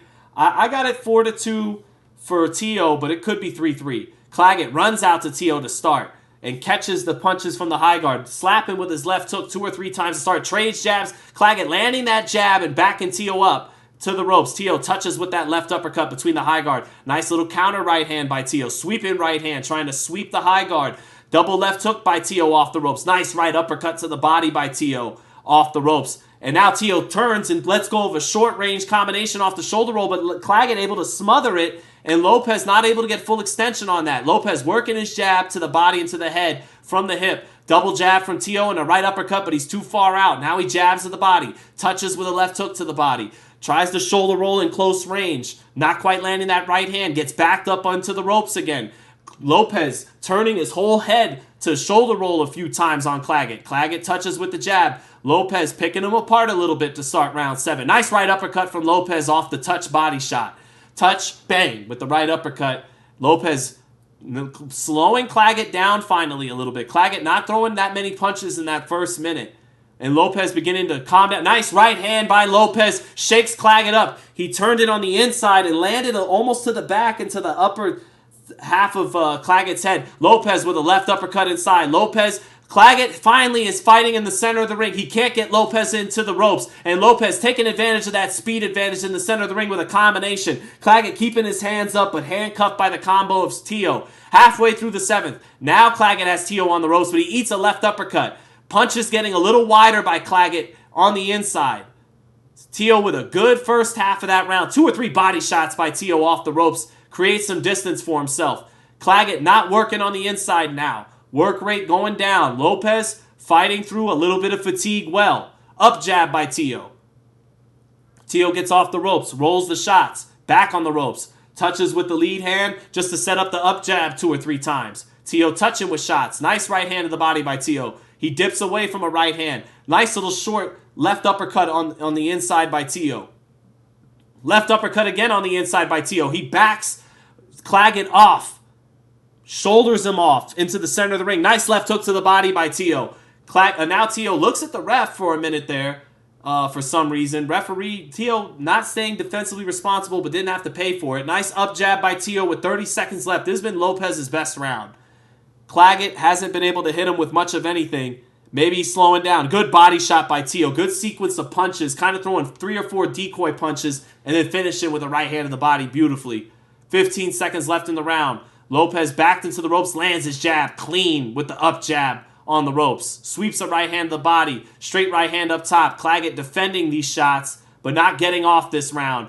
Good round by Teofimo. Hard right hand to the body by Teo and a left hook to the body. He finishes off the round in confidence, and Claggett for the first time has to take a deep breath going back to his corner. He might be getting tired. That was Lopez's round, and Lopez looks a little bit turned on now, like the switch is coming on. He's fighting through that fatigue fine and looks a little mean and a little pissed off, like he wants to make Claggett pay with a brutal finish for embarrassing him in some of these early rounds. I got it for Teo 5 rounds to 2. Could see 4 rounds to 3. But that was a pretty big Lopez round. On the slow-mo, Lopez landing a right uppercut and actually ate a little short left hook in return by Claggett, but a nice right uppercut by Lopez and then a sweeping right hand after that. So I got this fight 68-65 for Teofimo Lopez. So heading into the 8th round, this hasn't been impressive by Lopez by any means. But he still has a good chance to end it in impressive fashion. Claggett is there to be had. And he does look like he's slowing down. Round 8, Claggett applying pressure. Double jab, triple jab, 4 or 5 jabs. Not a lot on them. Lopez getting touched with some of that work, but not clean. Lopez bouncing around, steps to his right. Bouncing around, still got some good energy in his legs, does Lopez. Tries a counter right hand, overshoots the mark, misses it. Claggett touching Lopez a little bit on the inside. Good left hook to the body by Claggett. Little right hand on the inside by Teo to the body, but back comes Claggett with a right hand to the body and backs Teo up with a jab. Teo bouncing around a lot. Lot of excessive movement to start the round. Claggett gets him on the ropes, lets his punches go. Not a lot of steam in those shots and not landing. Teo slipping out of him. Nice left uppercut to the body by Teo. Sets up a left uppercut on the inside. A sweeping right hand by Teo in the center of the ring. Back comes Claggett, knocking his head up with a jab, staying on top of Lopez. Claggett works on the inside. Good left hook by Claggett on the inside. Worked some bullshit punches on the inside, but finished with a hard left hook. And that landed good on Teo, but Teo took it fine. Up jabs by Teo to the head, to the body. Steps over to his right and throws the right hand off the pivot. Claggett eats a short little left hook on the inside. Nice left hook to the body by Teo. Teo with the more explosive hand speed than Claggett. Threw that decoy left hook up top and then a left hook to the body. Little short right hand by Teo. Teo's power not keeping Claggett off of him for the most part. But he might still end this fight in the next few rounds. Claggett not as effective as he was in earlier rounds. Teo is slipping his work along the ropes better and better and is working his combinations better. And the body work for Teo has been good tonight. 2 or 3 body shots by Teo off the ropes. Tries to finish up with the left hook up top. Lands the up jab. Teo against the ropes right now. Dips underneath the right hand. Fights out of the shoulder roll. Good right hand out of the shoulder roll for Teofimo. Another right hand for Teo off the jab. Both times off the jab for Teo. Big right uppercut for Teo. Another right uppercut for Teo. Straight right hand. Left hook. Right hand for Teo. Backs Claggett onto the ropes. Explosive combinations by Teofimo. Teo measuring with the jab. Claggett is hurt against the ropes, but still alert. And now Claggett comes back on the front foot despite being buzzed. Teo pushing off with the lead hand. Shoots the right hand again. Right uppercut on the inside again for Teo. Back comes Claggett with a jab. Smothers the left uppercut of Lopez. Backs Lopez onto the ropes. Claggett is as tough and as game as they come. Right uppercut by Teo again on the inside. Claggett ate it. Claggett staying on top of Lopez. Lopez shooting punches up from his hips with his combinations. Not throwing from the high guard at all. Lopez shoulder rolling in. Oh, nice jab and right uppercut for Claggett on the inside. 7 seconds left. Big round for Lopez. Right uppercut for Lopez. Pivots out to his right. Drops both hands and comes up with a left hook. Good flash. That's Lopez at his best. Flashy, counter punching, great uppercuts. 6 rounds to 2 for Teo. 78-74 Teo landed his best punches of the fight. The right uppercut. Claggett is slowing down. And Claggett finally got buzzed by some of Lopez's work.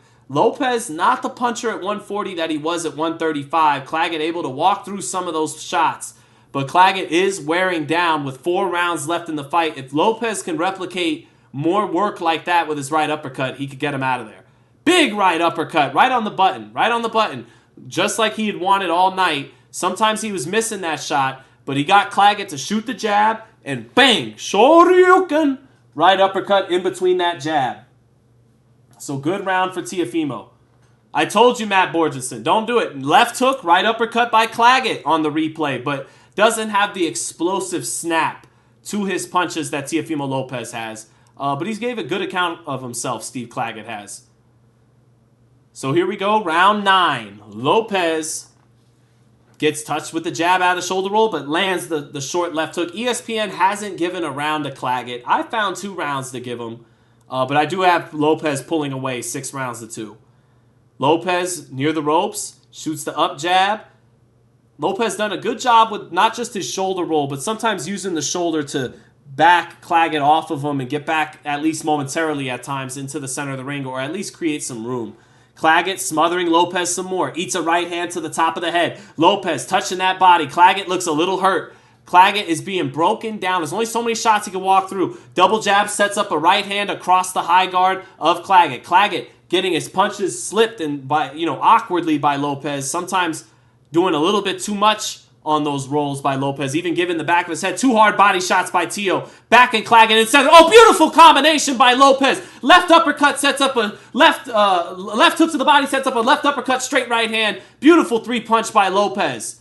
Lopez styling on Claggett now. Switches southpaw, touches with the jab and throws a sweeping left hand. Back orthodox. Shoulder rolling on the ropes. Tries to walk him right into a right uppercut just off the mark. Claggett, not a lot of steam left on his punches. Lopez looks like he's going to get a stoppage soon. Claggett touching with the jab. Straight right hand by Claggett, staying on top of Lopez. But Lopez knows he's there to be had.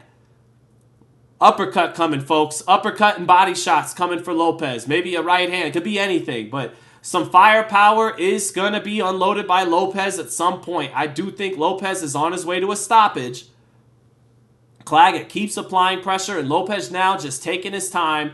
Oh, nice right hand of the body by Lopez. Came off the ropes and sweep the right hand of the body. Claggett still applying pressure behind his jab. Smothers the right uppercut of Teo. Touches Teo with a little short right hand. Teo trying to sneak the left uppercut in, taking something off of his punches. Claggett still defensively responsible, blocking some of these shots while applying pressure. Claggett still touching Teo on the ropes with the jab and right hands to the body.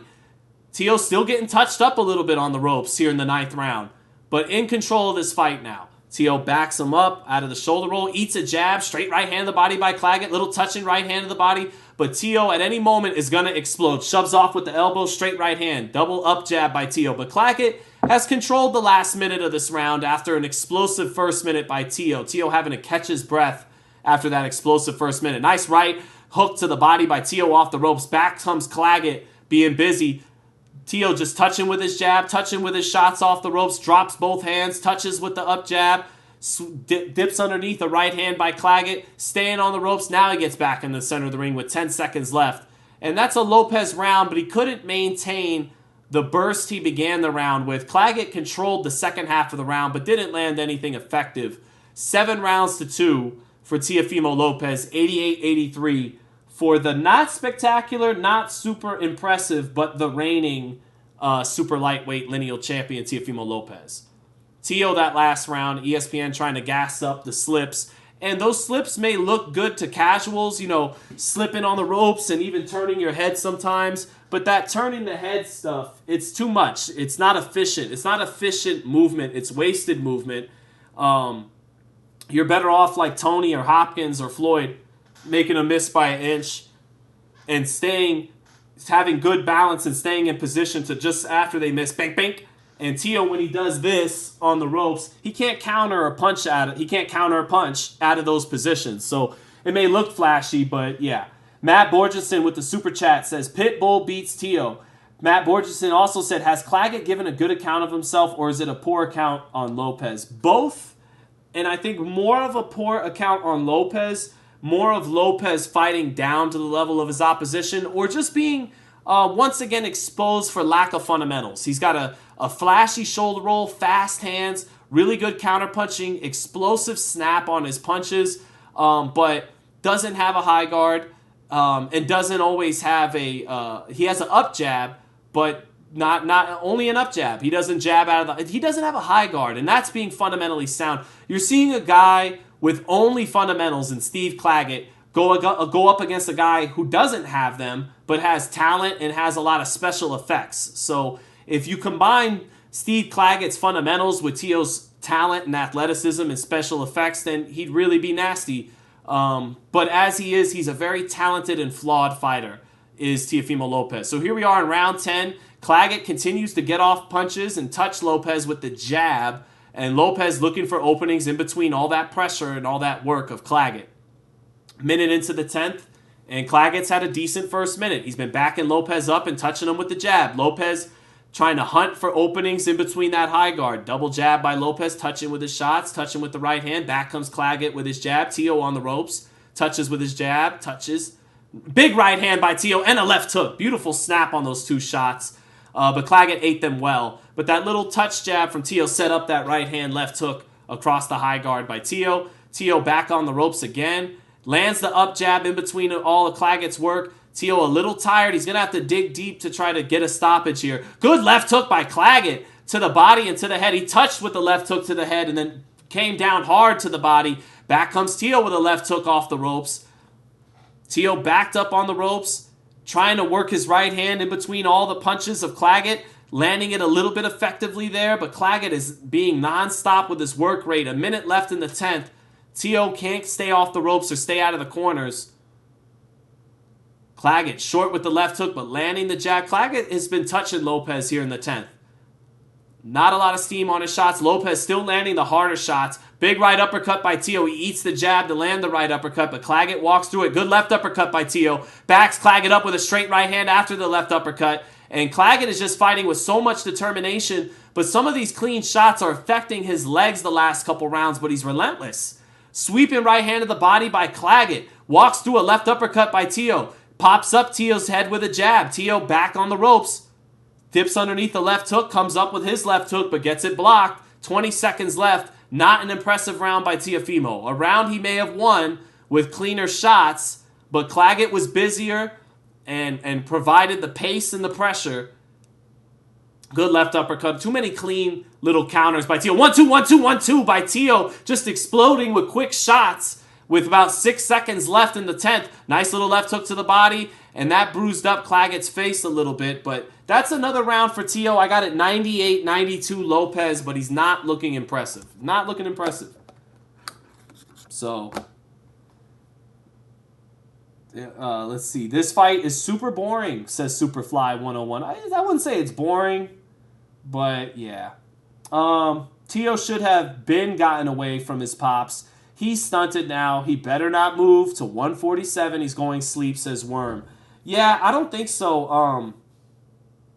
I don't think so. He should. I never thought he should go to 47. All the way back to his days at lightweight. He's got short arms and he's got a compact frame. He doesn't have a frame like De La Hoya or even Haney or even Crawford, who doesn't have a big frame, but he's got super long arms and his power carries up to him.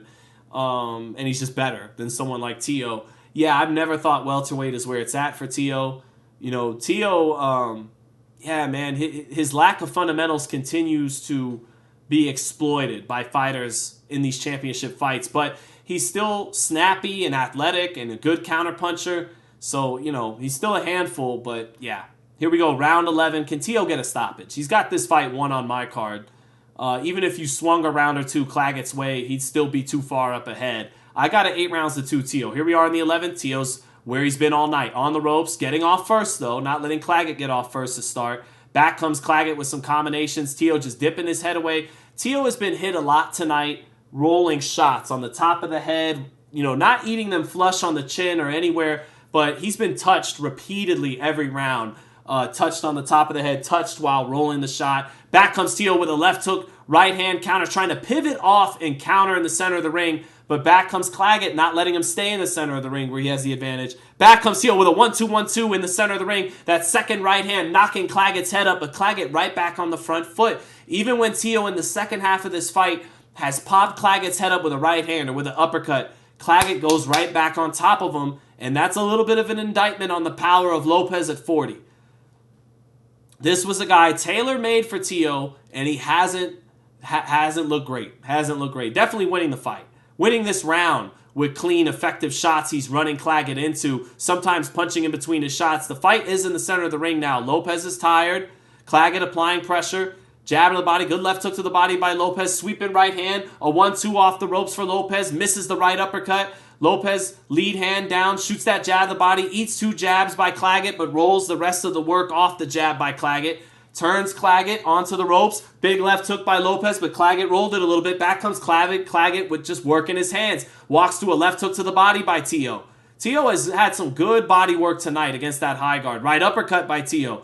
Teo touching with the backhand, tries to shoot up the left uppercut with the lead hand. Teo touches with the backhand, comes with the left hook.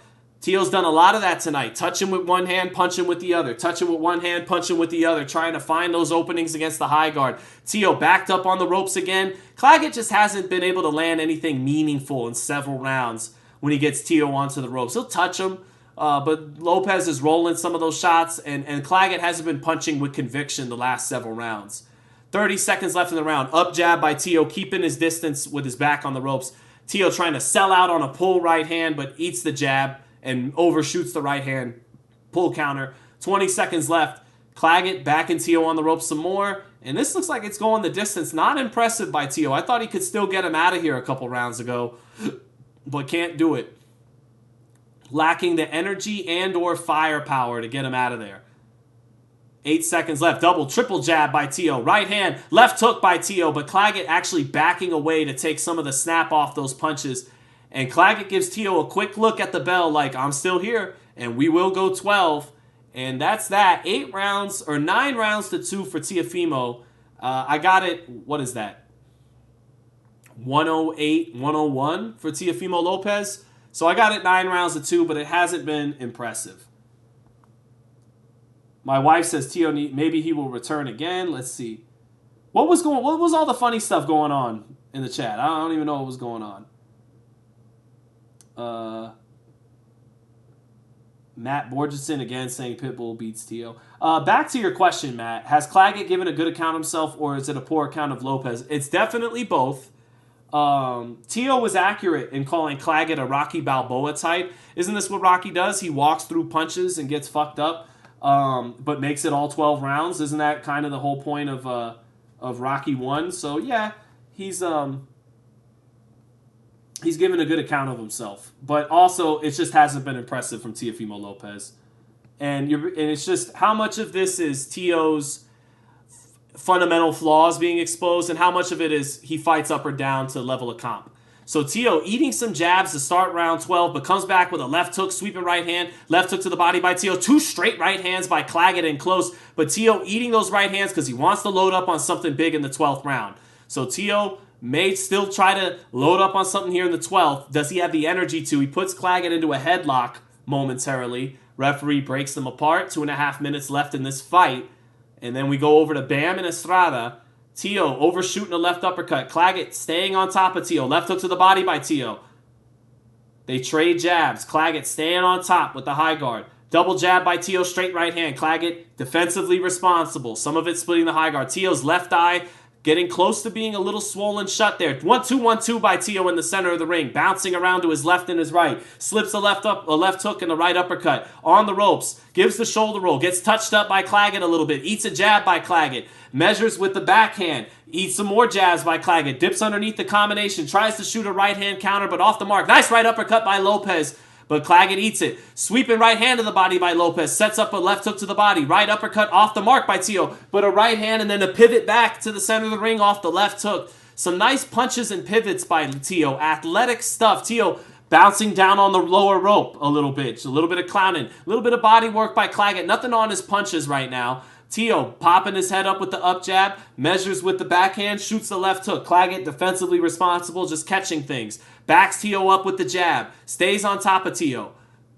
Minute 15 left. Good up jab by Teo. Teo's made that up jab. He's out jabbed Claggett as the fight went on. Claggett had a good jab out of the high guard for a lot of the fight, but Teo began to out jab him with the up jab and time him coming in. Right uppercut lands for Teo. Minute left in the fight. Teo back in the corner. Right hand to the body. Left hook to the body by Teo off the jab. Right sweeping right hand, left hook. Claggett touches Teo with a right hand on the inside. Teo overshoots his 1-2s. Claggett dips underneath him. Claggett still applying pressure. Walks into the jab by Teo. Teo letting his punches go. Touching with shots to try to create hard shots by touching with others. Claggett, though, walking through the work. Claggett letting his hands go on the inside. Not a lot of effectiveness there. Teo back on the ropes. 30 seconds left. Claggett tries to sit down left hook. Shoe shine to the body by Steve Claggett. Teo smiling at him. Teo loses his balance for a second there. 25 seconds left. This is a Lopez round, but again, not super impressive. And the power, and he's touched the body plenty tonight, and it hasn't kept Claggett off of him. Teo comes off the ropes with nice creative combination punches again. 1-2, 1-2 by Teo. Teo closing the round strong. 5 seconds left. Not little awkward shots there by Teo. Slips underneath the work, and that'll do it. 10 rounds to 2 for Teo, but I could definitely see 3 rounds for Claggett, maybe even 4, maybe. But I thought Teo won this fight either 9 rounds to 3 or 10 rounds to 2, 118, 110, or 117, 111.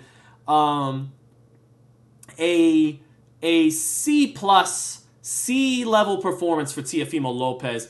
This guy was made to order by Top Rank. He was a come-forward fighter with not a lot of head movement, not a lot of speed or snap, and Teo was supposed to knock this guy out in the middle rounds, and Claggett was able to take Teo's best shots. He was able to walk through some right uppercuts, he walked through a lot of good body work by Lopez, and he could never slow him down. Lopez is just not quite the puncher at 140 that I thought he was. I knew he wasn't a knockout artist at 140, but I thought he was a pretty good heavy hitter at 140 pounds. He may just simply have pop at 140, not real thudding, concussive punching power.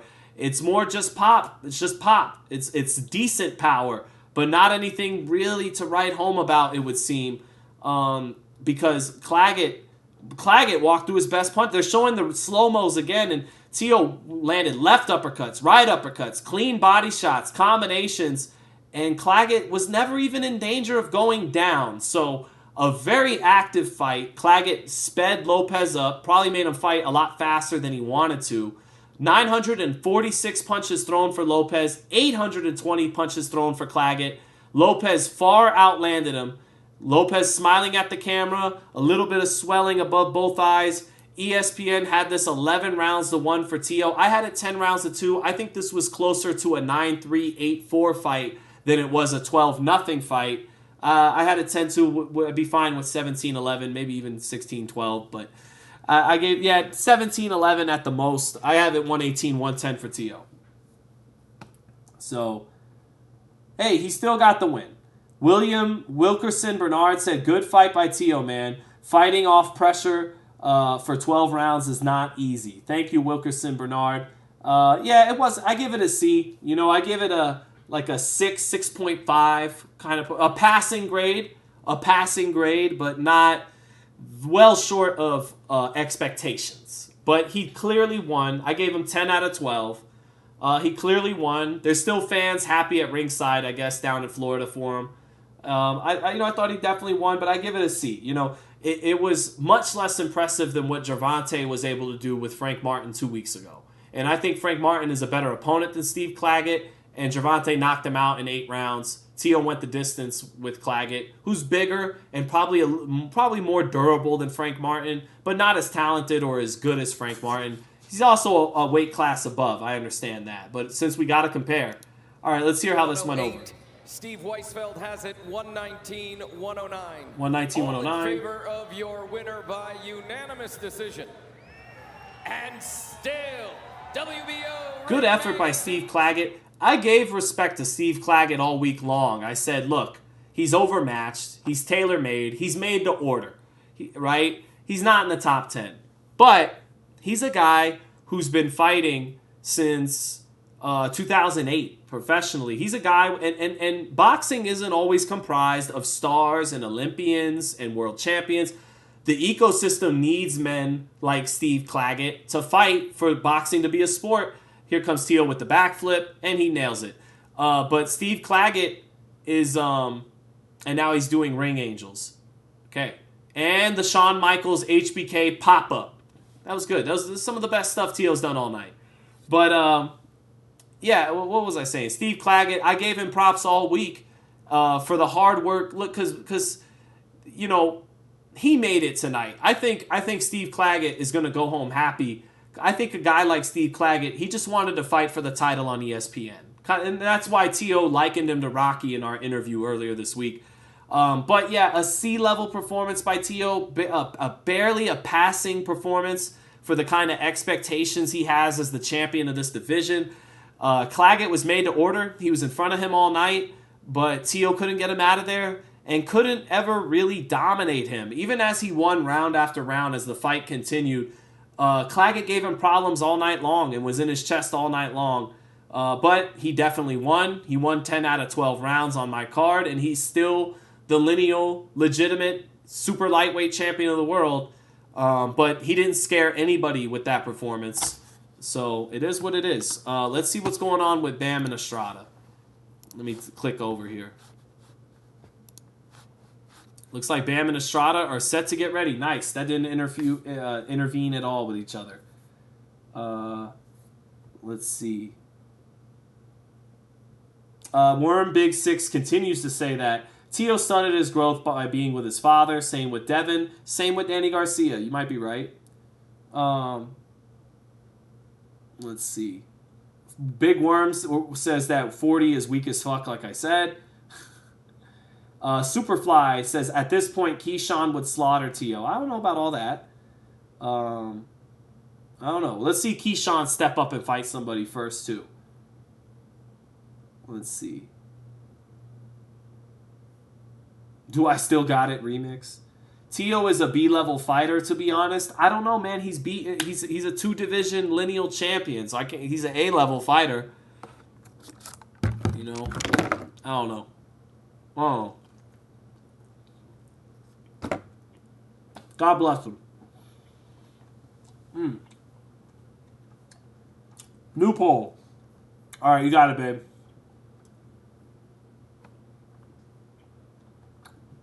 All right, here we go. Is tonight a passing the torch of Gallo to Bam? Go ahead and get your votes in.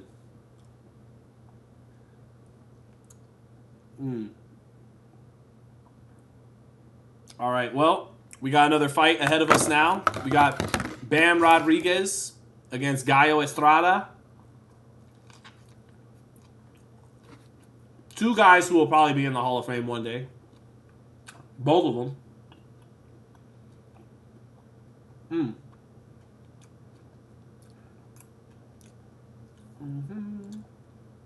Manny646 says, you race warriors be hating on Teo.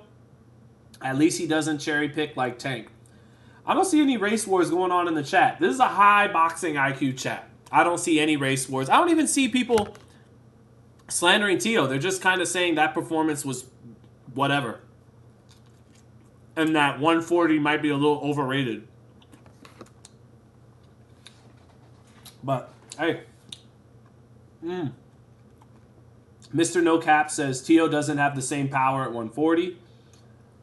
I wouldn't say he has no power, but it's not what I thought it was. He's only a decent puncher at 140. But I still think he got some power. All right. Here we go. We got my man Jesse Bam Rodriguez coming to the ring. Got the great Robert Garcia giving him his water. And again, I got Bam winning this fight. 100%. Passing of the torch fight right here. Passing of the torch. Do I got? Let me see. No. Passing of the torch fight. Passing of the torch fight. Get ready. I feel like I know exact chat. You can quote me. This fight is going to be a great fight, a war, and one that Bam wins without controversy. Over 12 rounds. There's definitely my pick. Probably the second half of the fight, the youth takes over a little bit. But I got Bam winning this fight 116, 112, maybe 117, 111. I got Bam winning this fight 116, 112. In a very, very fun and engaging, spirited affair that he clearly wins. What do you think, chat? Ryan would retire as Teo? I don't know, man. I got to see Ryan make weight and not... It's hard because Ryan is so fucking talented. Maybe the weight in the Osterine wasn't that significant, and he could just look like that whenever he's not drained at a weight. I mean, he's always had some special talent in his mixture of speed and power. But I got to see him look like that against a quality opponent without getting busted for a PED and while actually making the weight. So if he could look like he did April 20th at 147 against Mario Barrios, then fuck. He is a problem. But I got to see that first. You know, that's just me.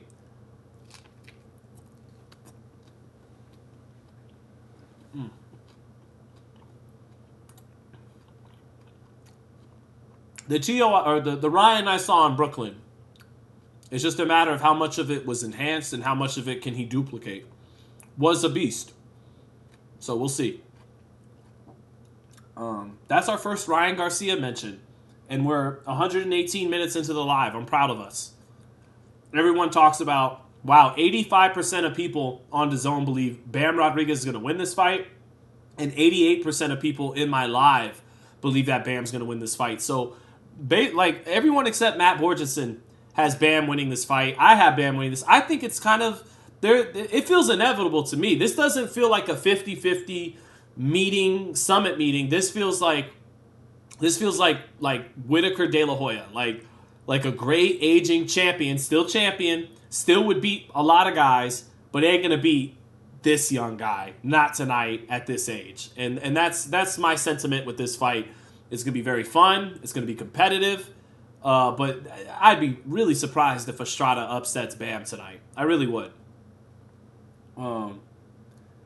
Arliss Jones says, "Dude, the eating. Nah, I'm sorry. I'm hungry. It's been it's dinner time. I didn't eat nothing yet. I gotta be honest. I want to order some pasta. If I'm keeping it real. Sammy, are you watching? Is my wife watching? I wouldn't mind some tortellini if you're watching, babe. All right, here comes Gallo Estrada, future Hall of Famer, no doubt about it. Beat great fighters like Roman Gonzalez in their trilogy. I thought a lot of people thought Roman should have won that trilogy 2-1, but he did. Second fight probably should have went to Gonzalez, but Gallo Estrada beat Quadras, beat Srisaket Soren Visai, beat Chocolatito, beat some other good fighters, and is a great little man headed to the Hall of Fame one day. In some ways, in his best performances, he's reminded me a little bit of Juan Manuel Marquez, a great Mexican fighter who's at his best in the exchanges, punctuating exchanges. And, Bam in this fight may have met his match sometimes with that at times. I just don't think it's going to happen enough to where Gallo wins this fight. But Bam will be tested in the exchanges in a way no other fighter has tested him.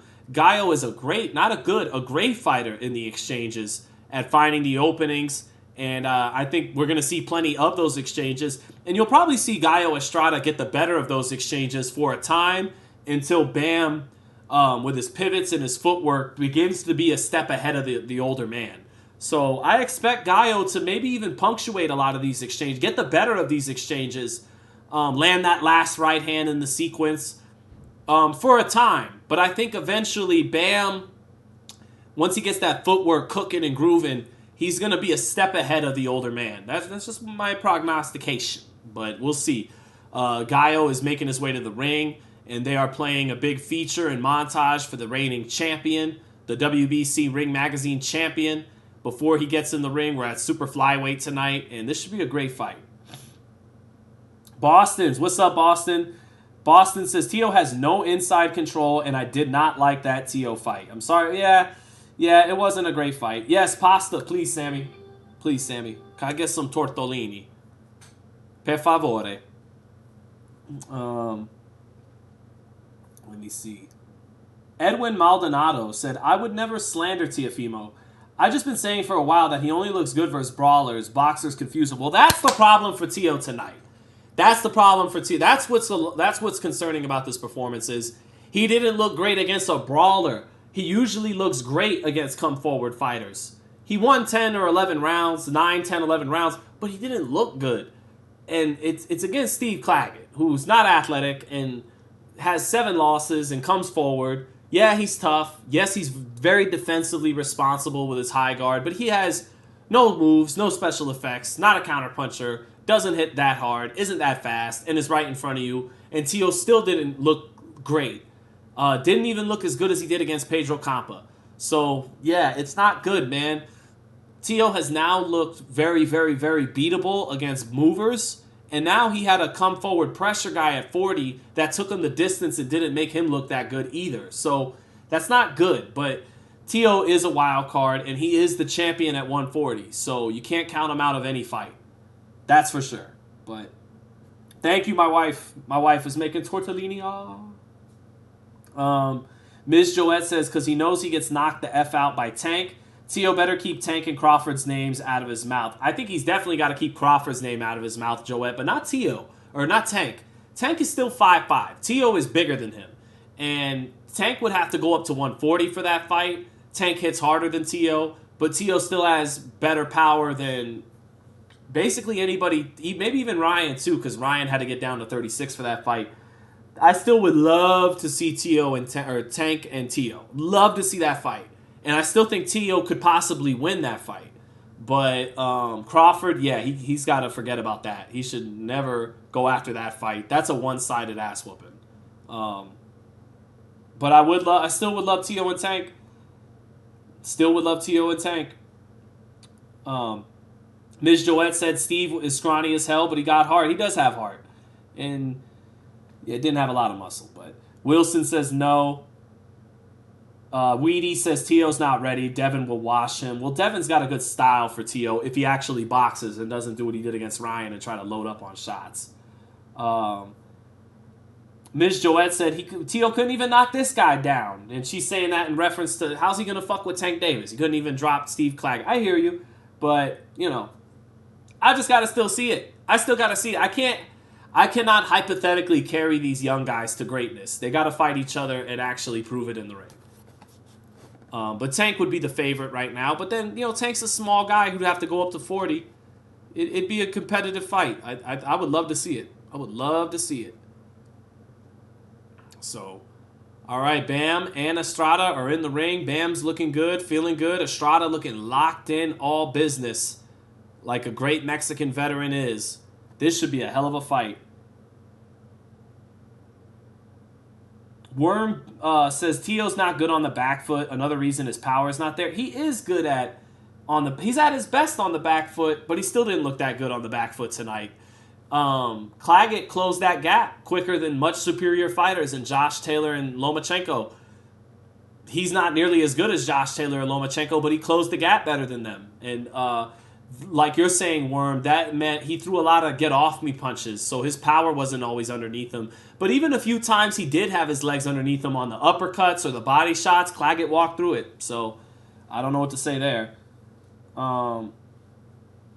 Ms. Joette says Tank's the A side. Agreed, obviously. So whoever wants him has to come down to 130. Well, then that ain't happening. Tio and Devin can't make 35 anymore. Neither can Ryan, and probably neither can Pitbull. So all that's left for Tank at 35 is a unification with Loma and a unification with Shakur. Both really good fights. Bam, getting his ring introduction. 19-0, 12 knockouts. San Antonio, Texas' own. The Spurs fell off and he replaced them as the premier San Antonio sports franchise. So, here we go. Tay-Day said Tank vs. Tio is a 50-50, and Tay-Day wasn't impressed with Tio at all tonight. Superfly says Tank 95, Tio 5. All right, Bam looks really confident and enthusiastic, and Emmanuel Stewart used to say, older fighters struggle with younger fighters' enthusiasm and energy. And Bam has that right now in the ring. You could tell the veteran is, you know, more you know, stone-faced, locked in, business-like. But Bam has the enthusiasm and the energy and the pep in his step as he gets his name introduced. Gallo is a little more dry than Bam. Bam has a better sweat worked up, and Gallo right now getting introduced. Smiles, JFE, pointing, he's flexing his mouthpiece on us. Juan Francisco Estrada, the name of the great Mexican champion. And if he could win tonight, if he could win tonight, Gallo Estrada could join the Moraleses and the Barreras and those kinds of great. He's a great fighter. He's making the Hall of Fame on my vote one day, but he beats Bam tonight. I think it's probably going to be the best win of his career. And you take a fighter who has wins over Roman Gonzalez and Bam Rodriguez, and now you're talking about someone who really did something special in the sport. I don't suspect that'll be the case tonight, but if Estrada wins this fight, it's not just winning a big fight, it elevates him in the standings of great Mexican fighters. So here they are, both trainers shake hands, and again, Bam has a little bit better sweat worked up, and that's despite coming in the ring first. But both guys actually a little dry after these introductions. And round one set to start. Let's go. Tay-Day says Bam said he's never been more excited for a fight. You can see it. Evander Holyfields says, Sean, what up, champ? Good to see you. Good to see you too, sir. Thank you for checking in. So here we go. Here we go. All right. Round one. Bam and Estrada. This should be fun. Bam, southpaw, Estrada, orthodox. They start in the center of the ring. And Estrada short with a lead left hook to start. Bam touches with his jab to start. Bam begins with the feints. Estrada puts his jab in. Bam jabs to the body. Back comes Estrada up top with a jab. Neither guy landing yet.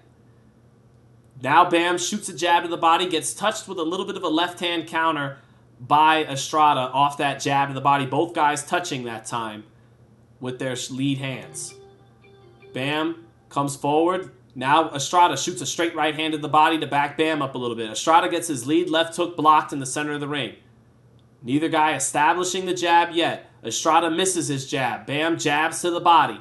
Bam takes a half step out of range, and now Estrada shoots a straight right hand to the chest of Bam Rodriguez. Falls short with a left hook up top against Rodriguez. Straight right hand by Gallo. Bam dips underneath it. Both guys measuring and having a feeling out first minute. Bam with a jab to the body. Touches the body of Estrada with that jab. Estrada trying to time that jab of Bam with his own jab, but Bam feints and then steps in and lands the first clean jab of the fight. Bam using that lead hand feint and that little half step inside to set up that clean jab to get started. And that's where the footwork should benefit the younger fighter and should have him able to be a step ahead of the veteran. Another 2 jabs by Bam. Bam pivoting off his jab, stepping over to his left off his jab. Gallo lets go of a lead left hook and gets it blocked. Straight right hand blocked for Gallo too against Bam's high guard. Bam so skilled because he picks up his hands in different positions. Now a good left hook to the body by Gallo, just as Bam went with the high guard, but now Gallo leans in with a shot and Bam comes back with a quick 1-2-3 combination and catches Gallo a little bit off that combo. Minute left in the first round, and Bam gets off first with the combinations. Gallo reaches with a jab, and back comes Bam with a right hook, straight left hand. Straight left hand lands for Bam at long range. Bam beginning with the footwork and the pivoting off the jab and stepping over to the right with the left uppercut. Bam shoots a right hook, left uppercut counter over the top of Gallo's jab. So Bam getting off 2 or 3 to 1 down the stretch of this first round with the youth and the quicker hands. Straight left hand counter by Bam as Gallo is a step slower than Rodriguez with feet and hand speed. 30 seconds left and Bam has taken advantage of this round a little bit. Good jab lands for Gallo and a straight right hand just off the mark, but that jab knocked up Bam's head. Good jab again by Gallo, taking a half step back and shooting the jab as a counter punch, not as a rangefinder. 2 good jabs by Gallo Estrada get him into the fight. And Bam comes back with his jab. Gallo dipping his head down and shooting a straight right hand to the body. 2 good jabs down the stretch. Good left uppercut by Bam. Gallo tried to step in, and Bam with tricky footwork steps out of range. Half step back, right uppercut. Beautiful job of half steps by Bam Rodriguez, whether it's a half step out or a feint and a half step in to be in the right range to actually land the jab or land another punch. Gallo in that last 40 seconds did a beautiful job twice of taking his own step back and walking him into a stinging lead hand. Almost, he threw the jab as a counter, not as a little rangefinder, get off me, but a nice half step back, bing, half step back, bing, by Gallo Estrada. But Bam still got off a few more times and was able to throw a couple of 2 or 3 punch combinations. But beautiful positioning by both fighters in round 1. 10-9 for Bam Rodriguez. And there it was. Bam took a step back and did a 1-2-3 and pivoted off to his right. So good at doing that is Bam. At doing something with the feet, whether it's a pivot off to the side, to the left or to the right, or a pivot, a quick half step back or a quick half step in. Bam is so good at that. So 10-9 Bam. And here we go, round 2 to start. Gallo picking his hands up a little bit. Bam, straight left hand, touching with the jab a little bit against the high guard. Gallo trying to, it's a beautiful work of positioning right now. Both guys trying to counter the other guy. Bam, blocking the lead left hooks of Gallo, trying to step forward now. Lands a nice shotgun jab out of the high guard, does Bam. 1-2 by Bam, but Gallo gets his head off the line and backs up. Bam is on the front foot to start this second round. He's the aggressor. Straight left hand to the body by Rodriguez falls a little short. Gallo keeping his hands up. A little bit of that Marquez rhythm. Straight right hand by Gallo falls a little short onto the chest. Bam trying to touch him with that jab on the front foot. Gallo lets go of a 1-2. Bam catches on the high guard and steps over to his left. Bam short with the jab. Gallo short with the jab. Now Bam touches him with that jab. Shoots the jab again. Feints. Picks his hands up. Shoots like he's going to go down to the midsection. They counter each other nicely there. Bam eats a little bit of a jab, but touches with a straight left hand to the body. Gallo gets his lead left hook blocked. Rodriguez applying pressure. Gallo gets his straight right hand left hook blocked by Bam. Nice tight high guard by Rodriguez. Rodriguez moving his upper body too and bending his knees, landing the jab. Straight left hand by Rodriguez. He catches the straight right hand countered by Estrada. Beautiful straight left hand and getting that southpaw foot to that slightly outside the lead foot of Gallo before shooting that straight left hand down the pipe like a laser. Straight right hand by Gallo knocks up Bam's head just a little bit. Lands more on the chin and on the tip of the chin. On the chest, excuse me. Now, Bam, nice quick little right hook. Bam has a little bit of the quicker hands and the quicker reflexes than Gallo early on. Gallo, straight right hand gets blocked. Gallo stepping over to his left. Touches with a combination. Eats a little short right hook by Bam. Bam with a little right hook to the body on the inside too. Quick little short shots by Rodriguez. Very short, compact puncher. And he's backing Rodriguez or Estrada up here. Estrada, straight right hand, touches Rodriguez. Rodriguez overcommitting on the pull, straight left hand. Ate that right hand a little bit. Double jab by Rodriguez. Lands the third jab. Gets his head off the line and slips out of the way of the jab of Gallo. Gallo with a double jab. Sweeping right hand. Has to land on the chest. Bam. Pivots out to his right. Throws the left uppercut but falls short. Good defense by both fighters. Bam with a jab and a left uppercut. Gallo getting away from it but getting put on his heels. 25 seconds left.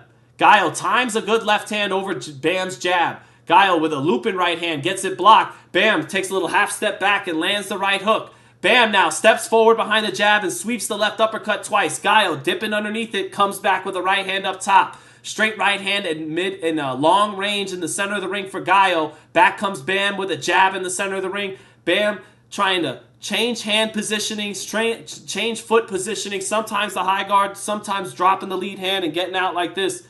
Not a lot of punches being landed because these are two very good technical fighters. A lot of counter punches just off the mark. A lot of positioning being set up for one shot, but the other guy's setting up his positioning for a counter shot. And both guys just off the mark. Not a lot of clean, effective punches, but Bam is getting off first. That youth, that little advantage in hand and foot speed is allowing him to get off first a few times. He's getting touched here and there by the veteran, and he's touching the veteran here or there. 2 rounds to nothing, Bam. Bam just a step ahead of the older man a little bit here early on. So there you go. Andy Gonzalez said, them boys thumping. Not yet. I don't see a whole lot of thumping yet from both guys. Not a lot of punches being landed because, this may be billed as a Mexican war, but these are two extremely good technical fighters. So round 3, and the fight has yet to break out. It's a boxing match early on, and the younger, quicker man with a slight advantage, ever so slight, through 2 rounds. Bam back on his jab, Bam getting off first, not landing, but getting off first and coming forward. Right hook off the jab for Bam, off the mark.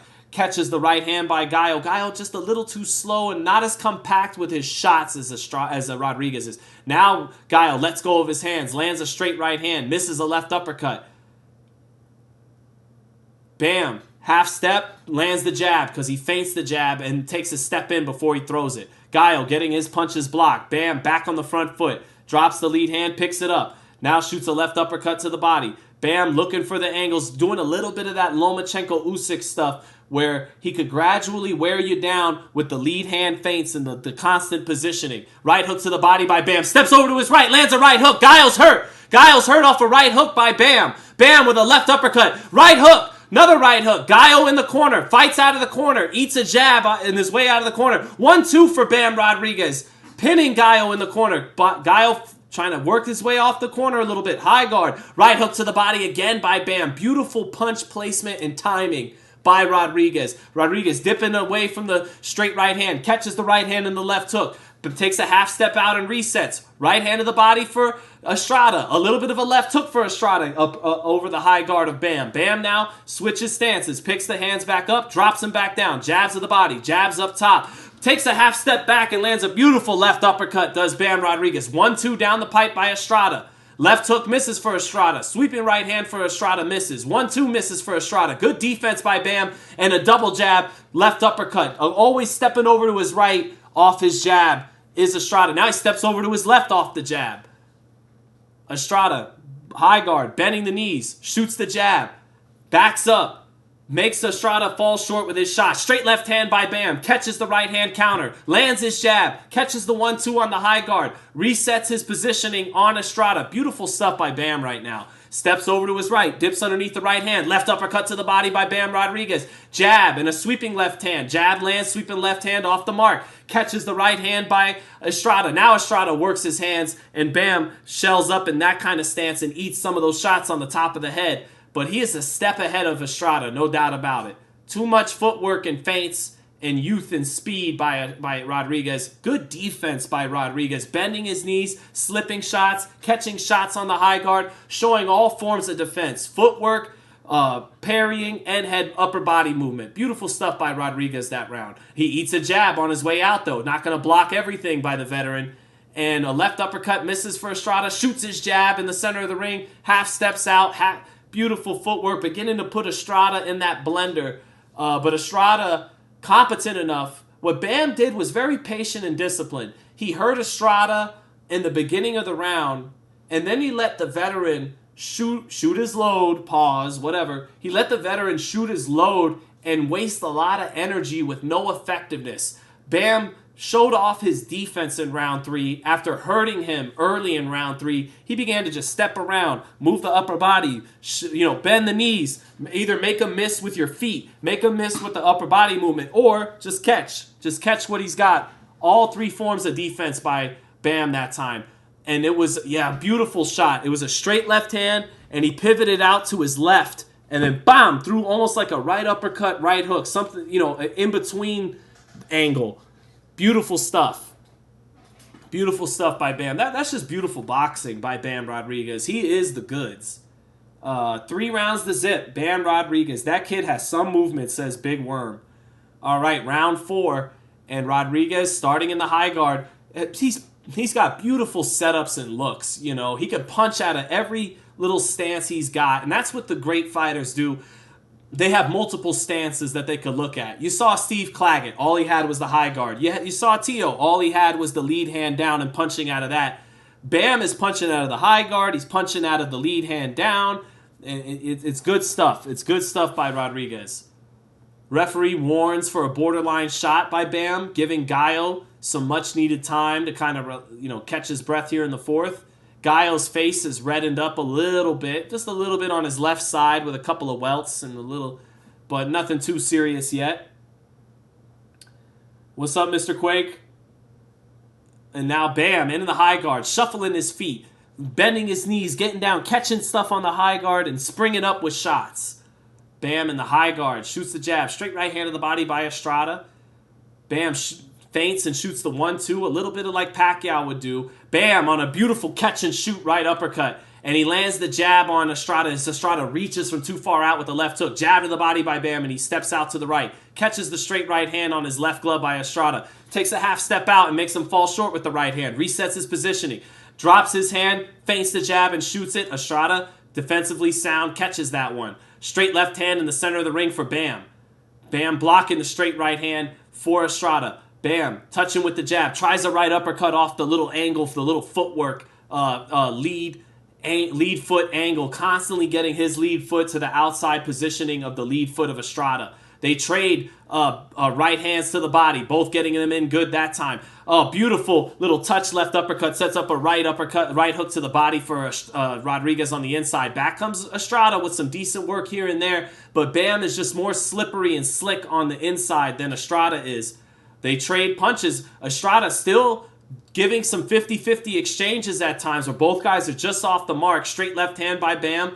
Takes a little jab, steps out. Nice straight right hand by Estrada. Estrada trying to freeze Bam in the center of the ring with the jab. Misses the straight right hand. Misses the left hook. Sweeps a right hand to the body on Rodriguez. And Rodriguez shoots, catches and shoots, but ate that body shot a little bit. Good little left hook to the body by Estrada. Estrada with good timing and veteran presence trying to touch up the kid on the inside as Bam is letting Estrada get off first a little bit right here because he wants to counterpunch. And there it is! Straight left hand! Kind of like Tank, just down goes Estrada in the 4th. Beautiful by Bam Rodriguez. Jab, left uppercut, straight left hand. The same kind of sequence of punches that Tank Davis knocked out Frank Martin with. A beautiful flush left uppercut and a straight left hand. A beautiful combination. Gallo is up. and a straight left hand. Only 15 seconds left in the round. Gallo trying to counterpunch, but here, Bam, very tight defensively. Oh, a beautiful combination by Bam Rodriguez. His punch placement on his combo, beautiful. A right hook, and down goes Estrada again, but this time off a slip. But Estrada does not have answers. This young bull is really fucking good tonight.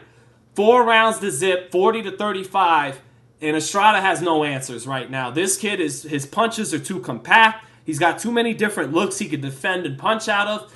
And his placement is beautiful. Whether he's stepping over to the right and knifing you with a left uppercut to the body and then finishing with a right hook, or whether he's touching you and moving to the left and then setting up a left uppercut up top. I mean, it's just too much right now. It's just too much. And on top of all of that, he's got a jab and a straight left hand. It's not all pivots outs and uppercuts and hooks and body work. And he could just put the hands up and bam, bam, 1-2 you. And actually, it was a left uppercut and then a 1-2 by Bam. Punches were coming so quick. Here it is, a jab, a half step out of range. Resets, up jab, left uppercut, 1-2. And that was it. So a jab, a half step out of range, a jab, left uppercut, 1-2. And down went Estrada. Beautiful work by Bam Rodriguez. And now Bam coming forward, eats a jab. But he wants the beautiful finish here. You could see it. Trying to send the veteran home, make him look like an old man. Estrada doesn't have the snap and the speed and the sharpness on his punches like the compact, quick, perfectly placed shots of Rodriguez. Rodriguez is eating a few shots coming forward right now. Now he pivots out of the way, gets back on his jab. Beautiful counter jab by Rodriguez. They both are trying to counter each other's jab, and both counter each other's jab with a shotgun jab, a punishing jab. And, Estrada, who did that well twice at the end of round 1, now Bam has done that to him a couple times early in round 5. Estrada is a G. He's trying to let his hands go and create some offense. And he is touching Bam, but it feels like Bam is letting him work and letting him run his hands just so he could set something up. Estrada shooting an uppercut in. Estrada working a little bit on the inside, but Bam turns him and pivots out to his right. Now he steps over to his left, shoots a little overhand left. Beautiful left uppercut, sets up a right hook to the body for Rodriguez. Back with a left hook to the body and a right uppercut up top by Estrada. Estrada getting some decent work done. But Bam is just positioning on the phone booth for something explosive. Double jab by Bam, steps out to his right, tries to shoot the sweeping left hand. Bam trying some catch and shoot counters. He wants Estrada to give him something to counter here. And Estrada is taking advantage by getting some solid work done, but he knows what Rodriguez is trying to do. And so he's not really committing to these shots. 1-2 by Rodriguez, knocks Estrada into the rope, and a left hand right hook to the body by Rodriguez. And Estrada has no answers for this kid tonight. Oh, nice feint, double feint by Rodriguez. He walks into a sweeping right hand a little bit, but oh, beautiful right hook, sweeping left hand by Rodriguez, knocks the sweat clean off of Estrada. Estrada's getting stopped tonight, folks. Bam has that look of young greatness tonight to him. Like how he's making a statement. 1, 2, 3, 4, 5 punch combination by Rodriguez. And a straight left hand backs Estrada. Estrada's legs are becoming jello from some of these shots, but he's tough. He's saying, I can't possibly be blown out in 5 or 6 rounds by this kid. Back comes Estrada with combinations. A couple of those straight right hands landing, but he doesn't have the snap and the force of that Rodriguez has on his shots. Rodriguez getting it in tight, in close, walking through some shots. Some of those right hands picking his head up out of the high guard, but not keeping him off at all, and he's delivering thunder. 15 seconds left. That was a beautiful combination 30 seconds ago. And Estrada is working on the inside. He's actually busier than Rodriguez that round, but another turn out and a pivot left hand to the body and to the head, back on the jab as Rodriguez. Rodriguez is toying with Estrada. He could do anything he wants in there. 50-44, and I feel like we're seeing a legitimate great fighter put on a statement performance tonight against a future Hall of Famer. Bam is smiling in the corner. His face hardly looks touched up. Robert Garcia looks like he loves what he's seeing from his pupil. This is beautiful stuff. Once again, he's done this a couple of times, has Bam Rodriguez. This is beautiful stuff by Bam. I got to see that combo again. Stepped over to his left, 1-2. Backed him into the ropes. Straight left hand, right hook to the body. Straight left hand up top, right hook to the body, like target practice. That was just some beautiful punch placement by this man. Man. Zero is saying fight is over. Bam won. The fight is over. It's just can Bam... let's see Bam get him out of there. Worm said the best on YouTube. Sean Z. Evander Holyfield says best fight commentary. Thank you, sir. Appreciate that.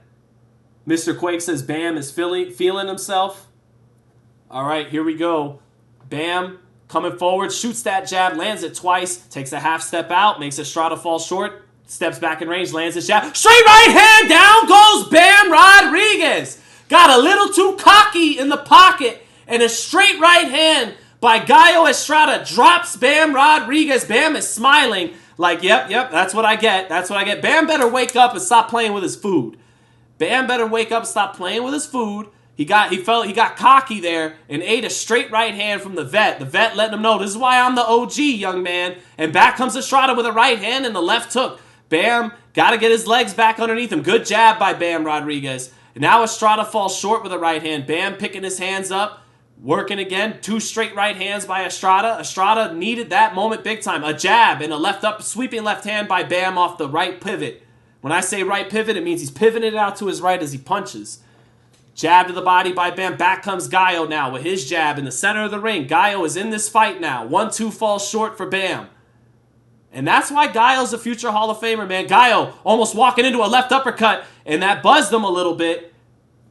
Gallo at times reaching with his shots. Straight left hand counter by Bam Rodriguez in the mid-range. Bam with a short straight left hand counter. Gallo's punches more looping and not as tight as Bam. Bam with a jab. Landing that jab in the center of the ring. Shoots the jab again. Drops that lead hand.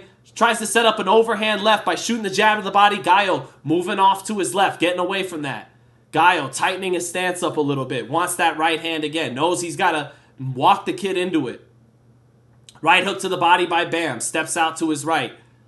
Gallo misses the left hook to the body, but sweeps a short right hook with the backhand and touches Bam with that up top. Bam with a double jab.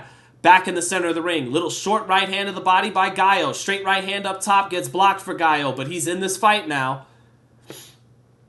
50 seconds left in this round. Bam down in this round by a straight right hand after totally dominating Gallo. Right uppercut, straight left hand on the inside for Bam Rodriguez. Backs Gallo up. Straight left hand by Bam, and he pivots off to his right and tries to clean up with a right hook, but Gallo staying alert in there. Bam has still had some good work done. Right uppercut on the inside by Bam, and he finishes with a combination. 30 seconds left. Double jab by Bam, backs Gallo up on the ropes. Another double jab. Straight left hand to the body by Bam Rodriguez. 1-2 up top, sets up a right hook to the body by Bam. Short left hand on the inside by Bam, but back comes Gallo. Oh, but Bam catches him on his way out with a right hook as Gallo trying to pivot off the ropes back into the center of the ring. 1-2 by Bam. 10 seconds left. Looping right hand by Gallo gets blocked. 1-2 by Gallo. Not as compact as Bam's short, explosive punches. But that's a round that Gallo won. Bam closed this round very strong. Got a little overconfident against the great veteran. I got this 5 rounds to 1 for Bam Rodriguez. 58-54 for Bam Rodriguez. A 2-point round with that straight right hand knockdown on Bam in the first 30 seconds of the 6th. So 58-54, Bam Rodriguez. Marshall Z says this turned into a hell of a fight. Worm says this is a scrap, way better than the top-ranked main event. All right, here it was. Let's see. Bam took a half step out, and then he took another step in, bending down, double jab, left that, and then boom, straight right hand. He got countered while he was shooting his double jab.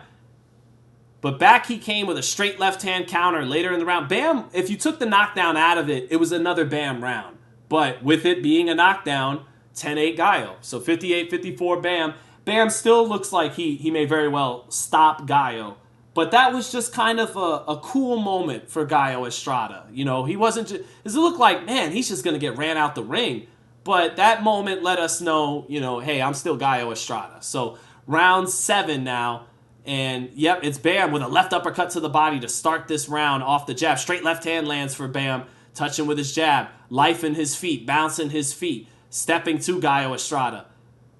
Shooting the straight left hand to the body, sets up a right hook up top. Left uppercut misses for Bam. Bam staying on top of Gallo. Gallo touches with a left hook to the body. Gallo stepping over to his left, but Bam bouncing with that youth, right and left. Straight left hand to the body by Bam. Touches with the jab, double jab, shoots the sweeping left hand off that jab. Gallo is on the ropes and can't keep Bam off of him to start, but a good jab lands for Gallo, and it knocks up Bam's head. Another jab lands for Gallo. Gallo punching in combination, not landing the power shots, but knocking that head up with the jab 2 or 3 times now. And back comes Bam with a double jab. Another double jab from Bam keeps Gallo at the end. Gallo landing that jab this time as Bam tried to load up on a left uppercut from too far out. Bam picking his hands up behind the jab. Gallo sweeps a right hand, misses it, but shoots the right hand to the body. Straight right hand. Gallo with some swelling around his left eye. But Gallo getting off shots in the center of the ring and stepping over. Double jab lands for Bam, but a left uppercut by Gallo, and he steps out to his right and lands the left hook after the left uppercut.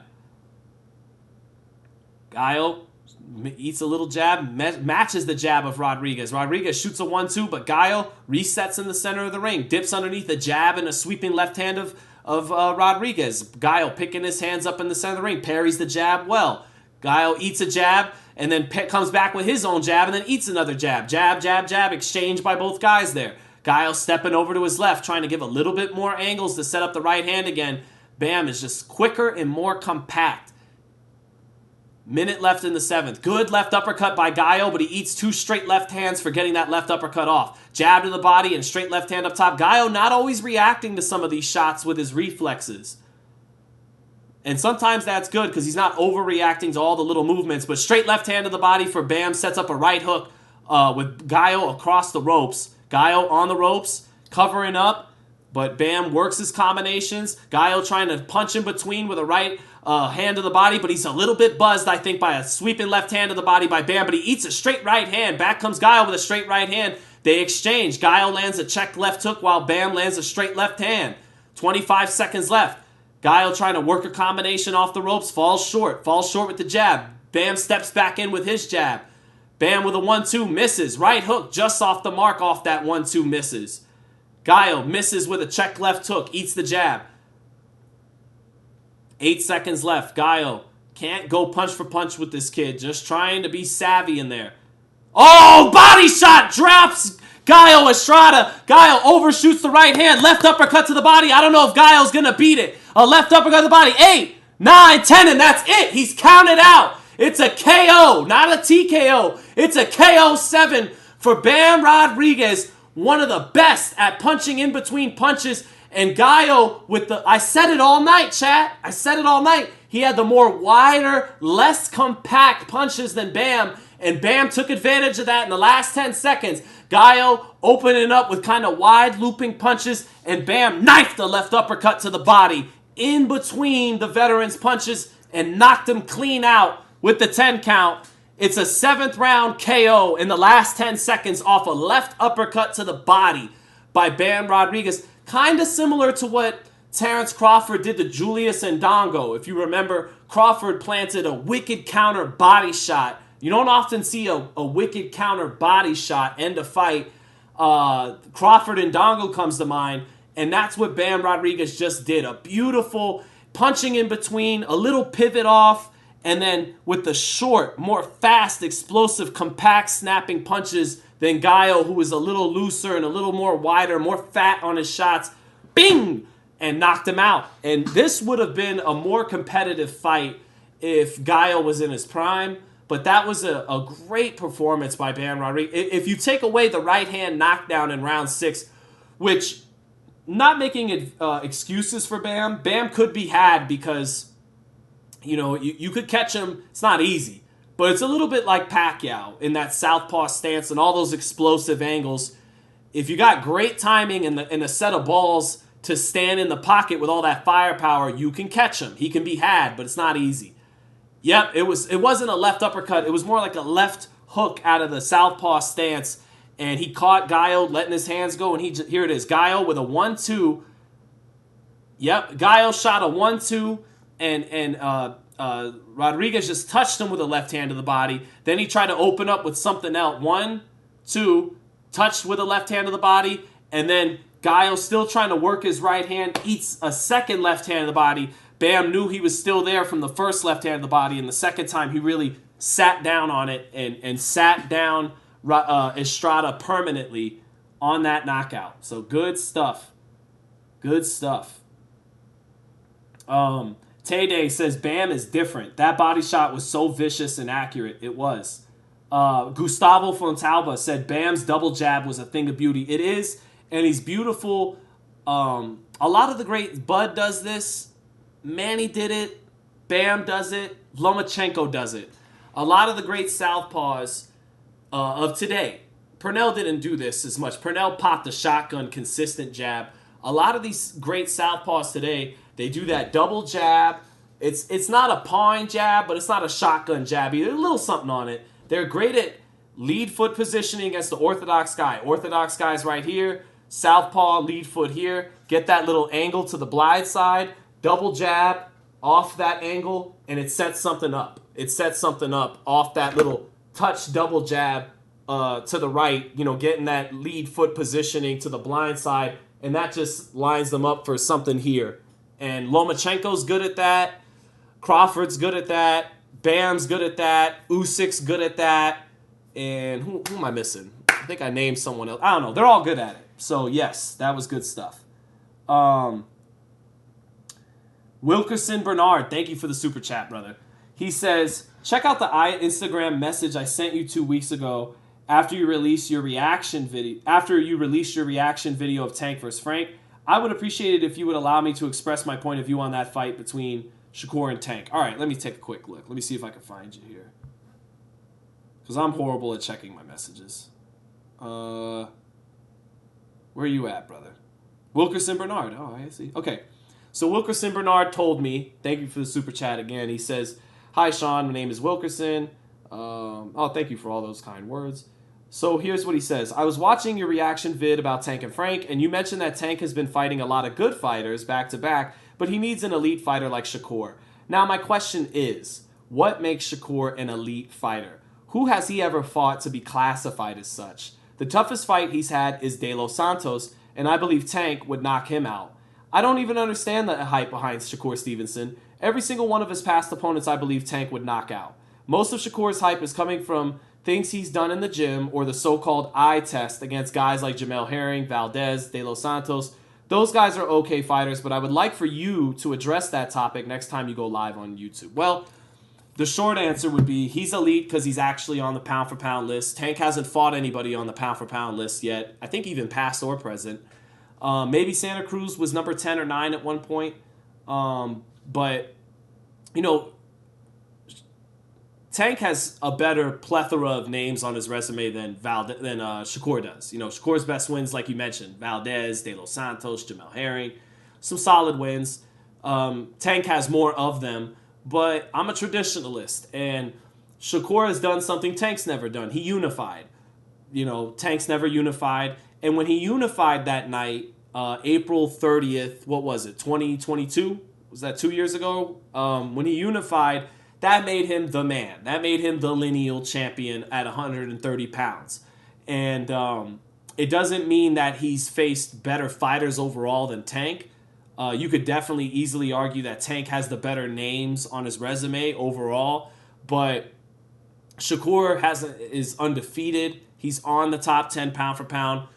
Maybe you could say, Top Rank always finds a way to get their guys on the list better than PBC guys. It's a media bias or whatever, or he got to that list easily because he won the silver medal at the Olympics and all that. But anyway you slice it, he's either on or has been on everyone's pound for pound list. He's undefeated. He's a 3-division champion from 26, 30, and 35. The Joet Gonzalez WBO Top Rank belt at featherweight, not that impressive. It's always nice to get the green belt, the glamour belt. He got that at 35. His real work was done at 30, becoming unified and becoming the man, like I said earlier. So I'll say this, though. Maybe Shakur is a little overrated. I've had the thought before, maybe Shakur is Top Rank's Errol Spence, a decorated Olympic southpaw with some belts and an O, but might just be pretty good and not actually great, not actually special. There's some similarities there with Errol Spence and Shakur.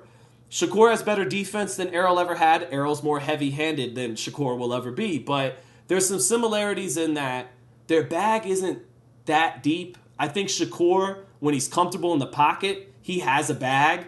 You know, against Yoshino, his bag was beautiful. But you don't see Shakur do all the southpaw stuff you saw Bam do tonight. You don't see him have all those great pivots to set up combinations. And Shakur keeps it a little bit more inside his standard moves and book of tricks. He doesn't outside of the Jamel Herring fight and the Yoshino fight, he doesn't open up a whole lot with special effects like you saw Bam just do.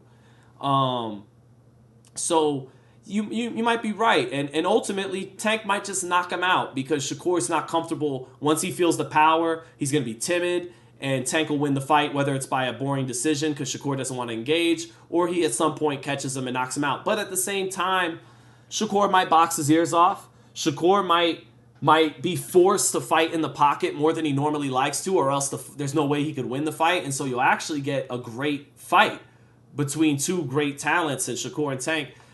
Tank, it's not that Shakur has done a whole bunch of things, but he is on the pound-for-pound list. He is undefeated. He has been champion in 3 divisions. He was a lineal unified champ. He was the man at 130. He does have one of the best defenses statistically and eye test-wise in boxing. I would favor Tank. Tank has been showing more lately.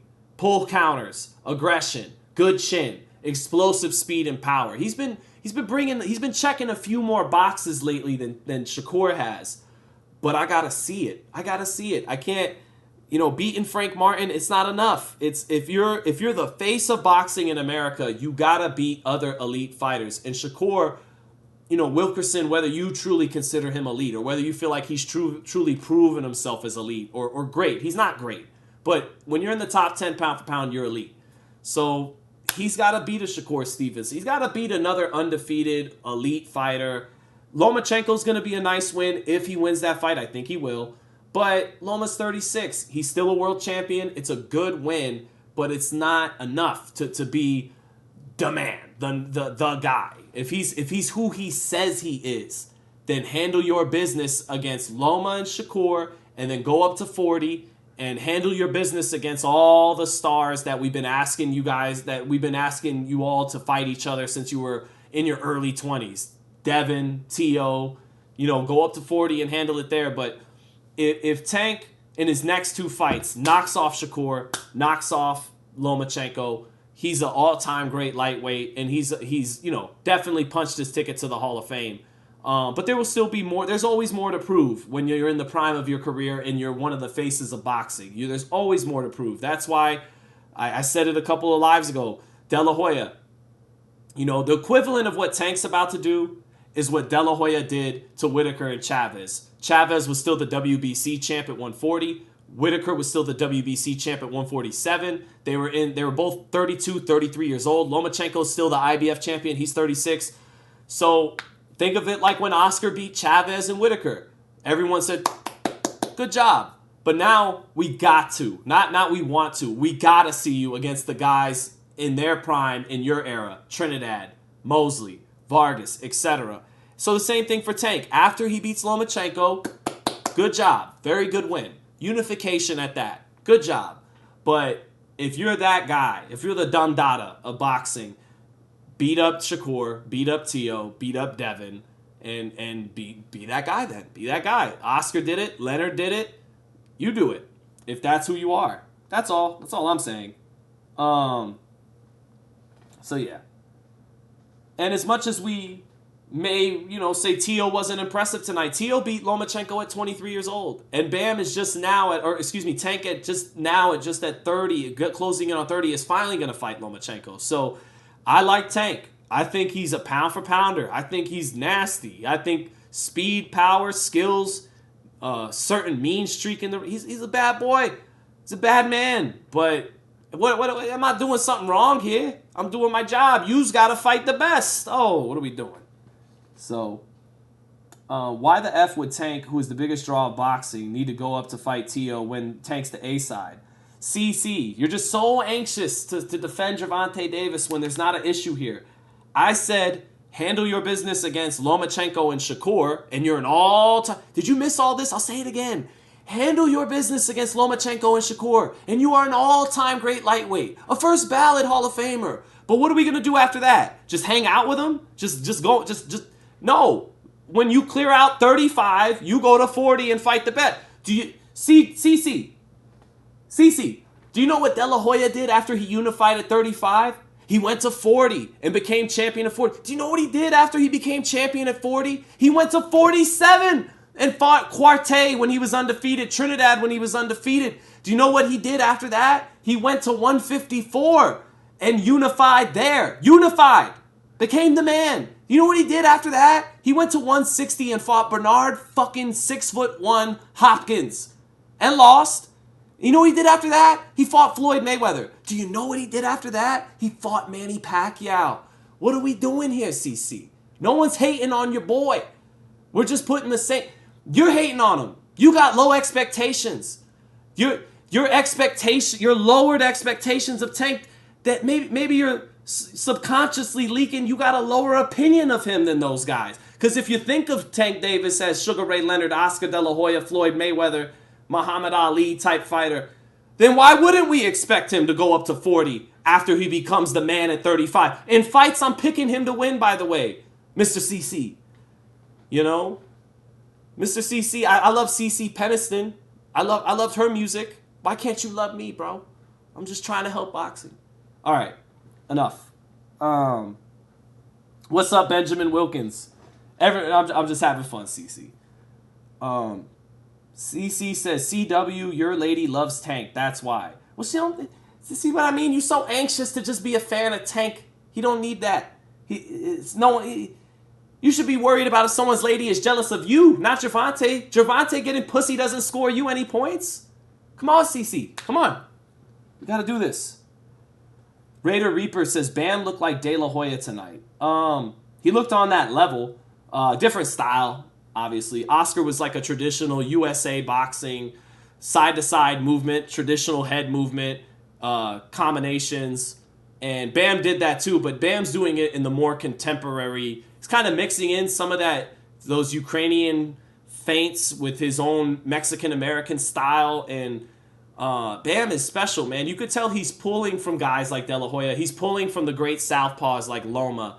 I know he loves Loma. He studied him a lot. You could tell he's pulling from those southpaws and mixing in his own talents, and he's just a special fighter right now. That was a special performance. This is the third or fourth time I've watched Bam and said, wow, that was special. You know? There's fighters in boxing we're trying to make special, and he just is special. So that's good. So yeah.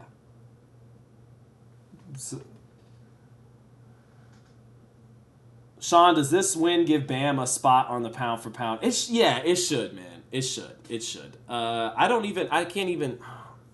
So pound for pound, you gotta have the big three. You gotta have the big four on the pound for pound. Usyk, Inoue, Crawford, Canelo Alvarez, and you gotta have Bivol still on there. Tank. Gotta have Tank on there. Man, after those initial 6,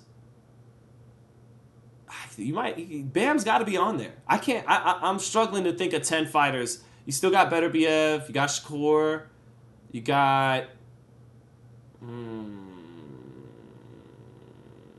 got Lomachenko and Devin Haney still. Teo, but Teo's so inconsistent. He ain't better than Bam.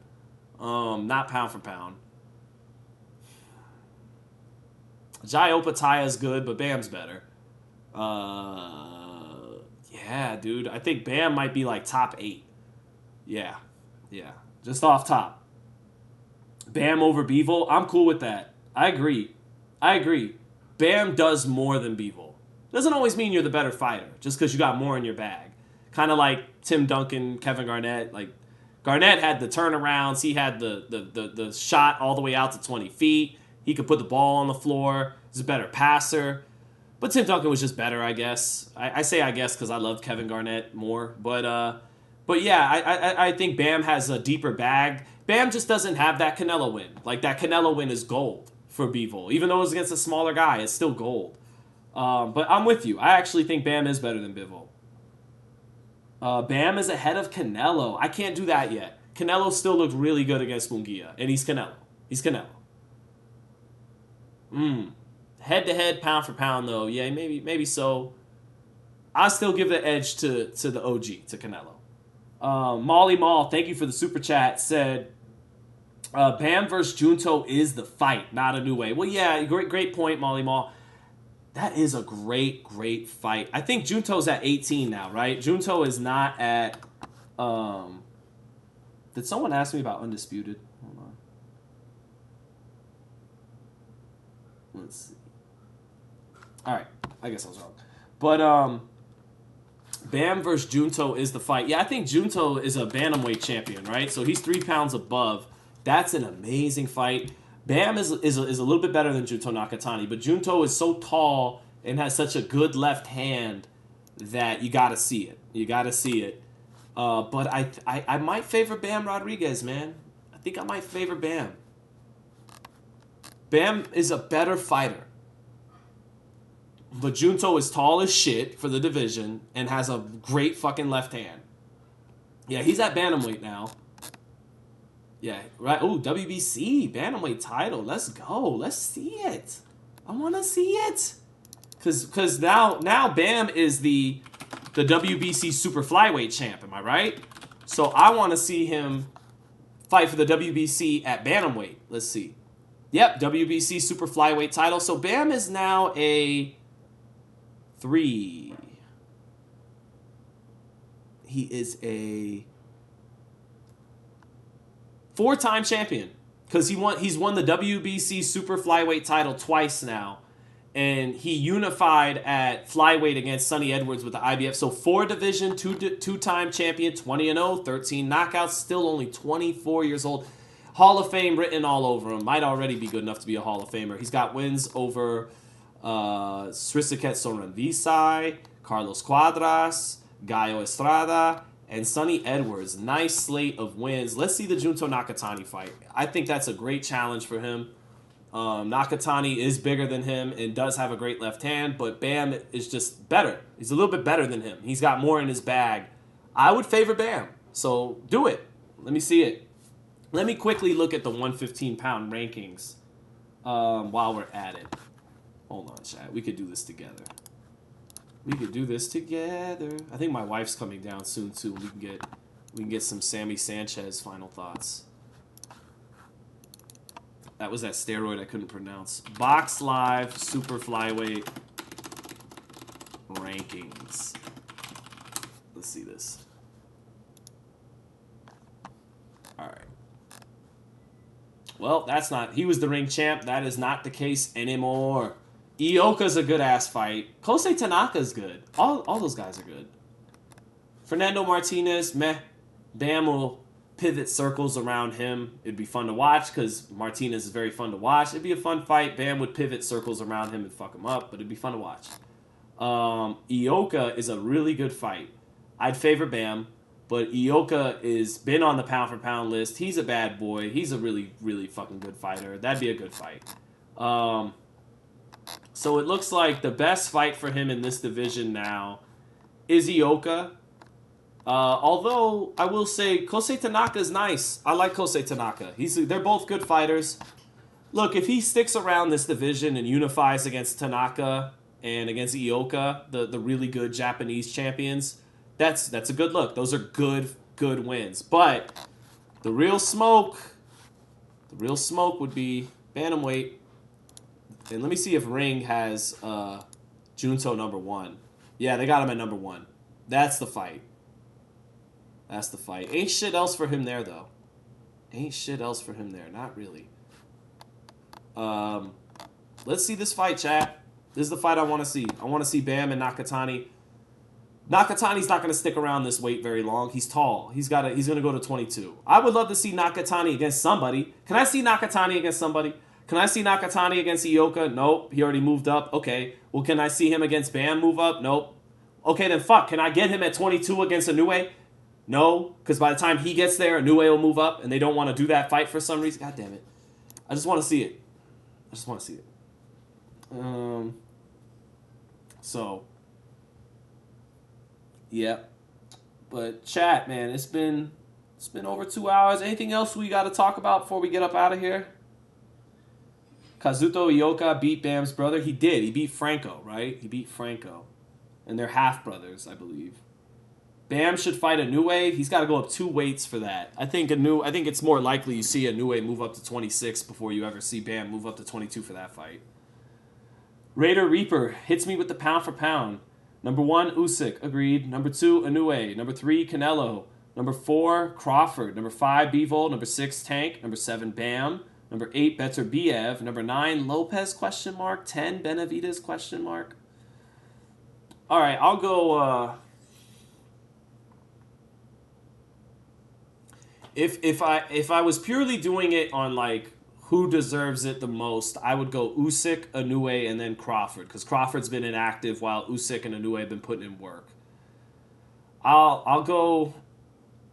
If it's a pound for pound list more heavily dependent on who would win, if all of them were the same size head to head, I'd probably still have Crawford number 1. But with it being a balance between how good you look on the eye test and what you're accomplishing and how active you're staying, I'd go Usyk 1, Inoue 2, Crawford 3, Alvarez 4.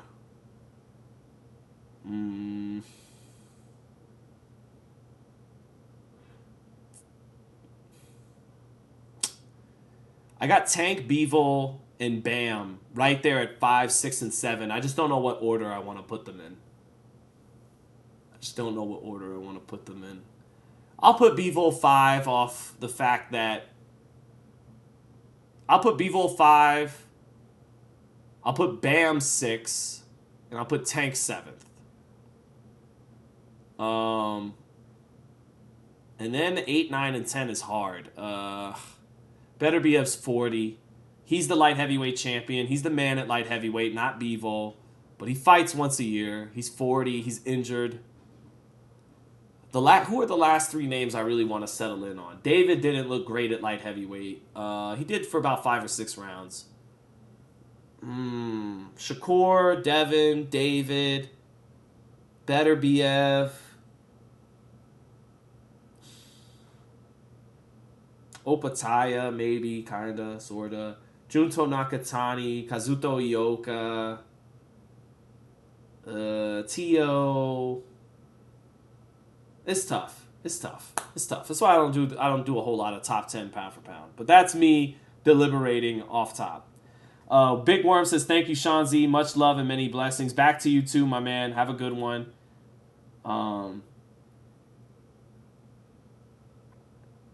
Let's see.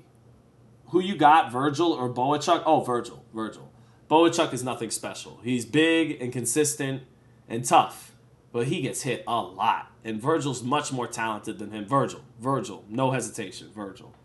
What's up, Hakeem Steels? Good to see you, man.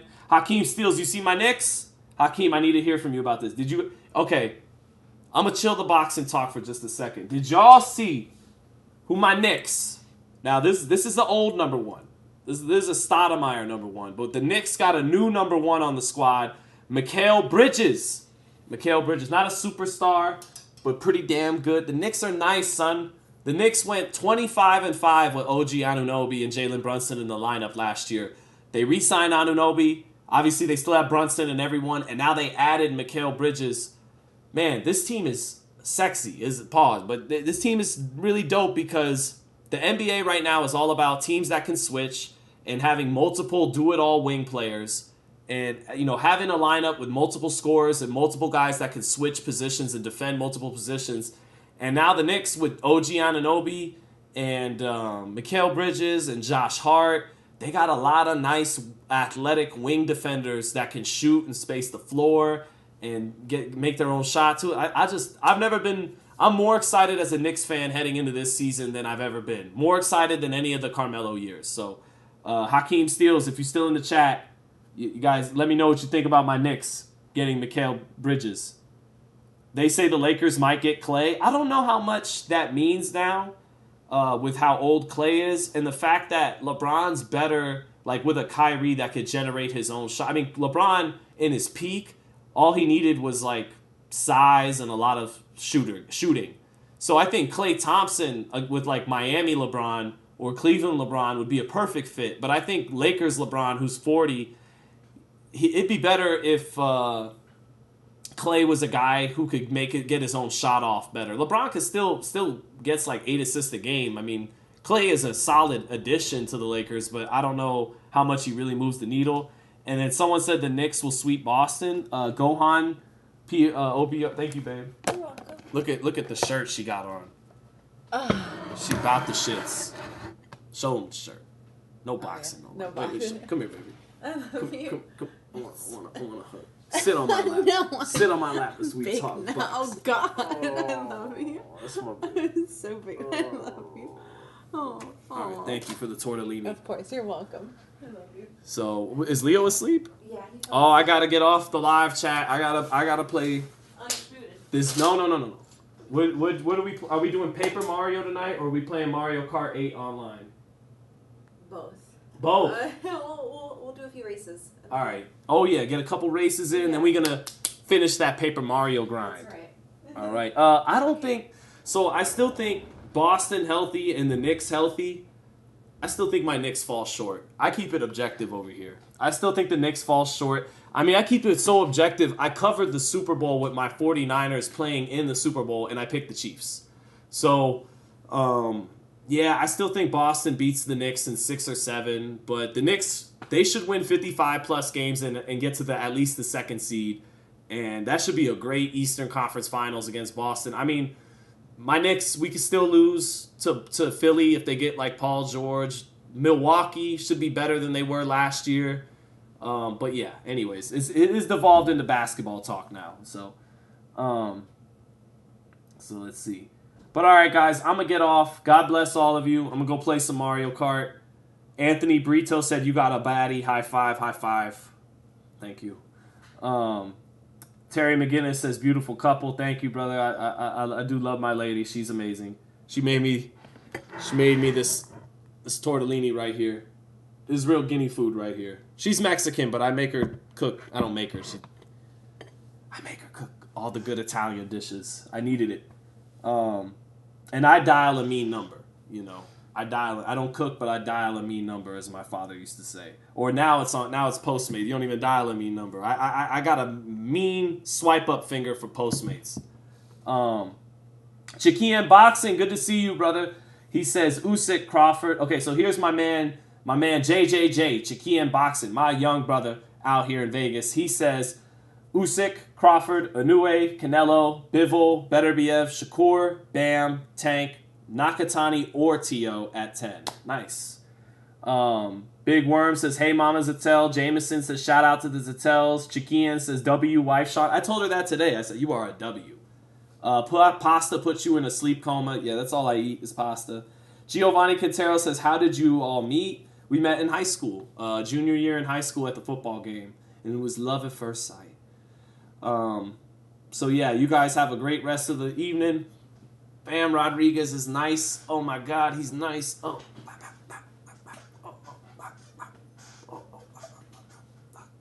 Bam, I'm on my Bam Rodriguez. Switch orthodox. All right, I'm out. God bless everybody. Have a great one. Everyone take care. Ms. Joette, Lisa Snow, Lamont Spratley, Jesse Silva, as always, Gustavo Fontalba, Wilson, my man Chiquian, Jameson Childress, Big Worm, G Smooth, Giovanni Quintero, Gohan, Enrique, Boxing, CW, Marshall Z, Hakeem Steels, everyone in between. Everyone, thank you so much for coming by. And now I want some carbonara, says James. That shit is good. I love carbonara. All right, go get some carbonara, and everyone have a good rest of the night. Peace. I'll see you.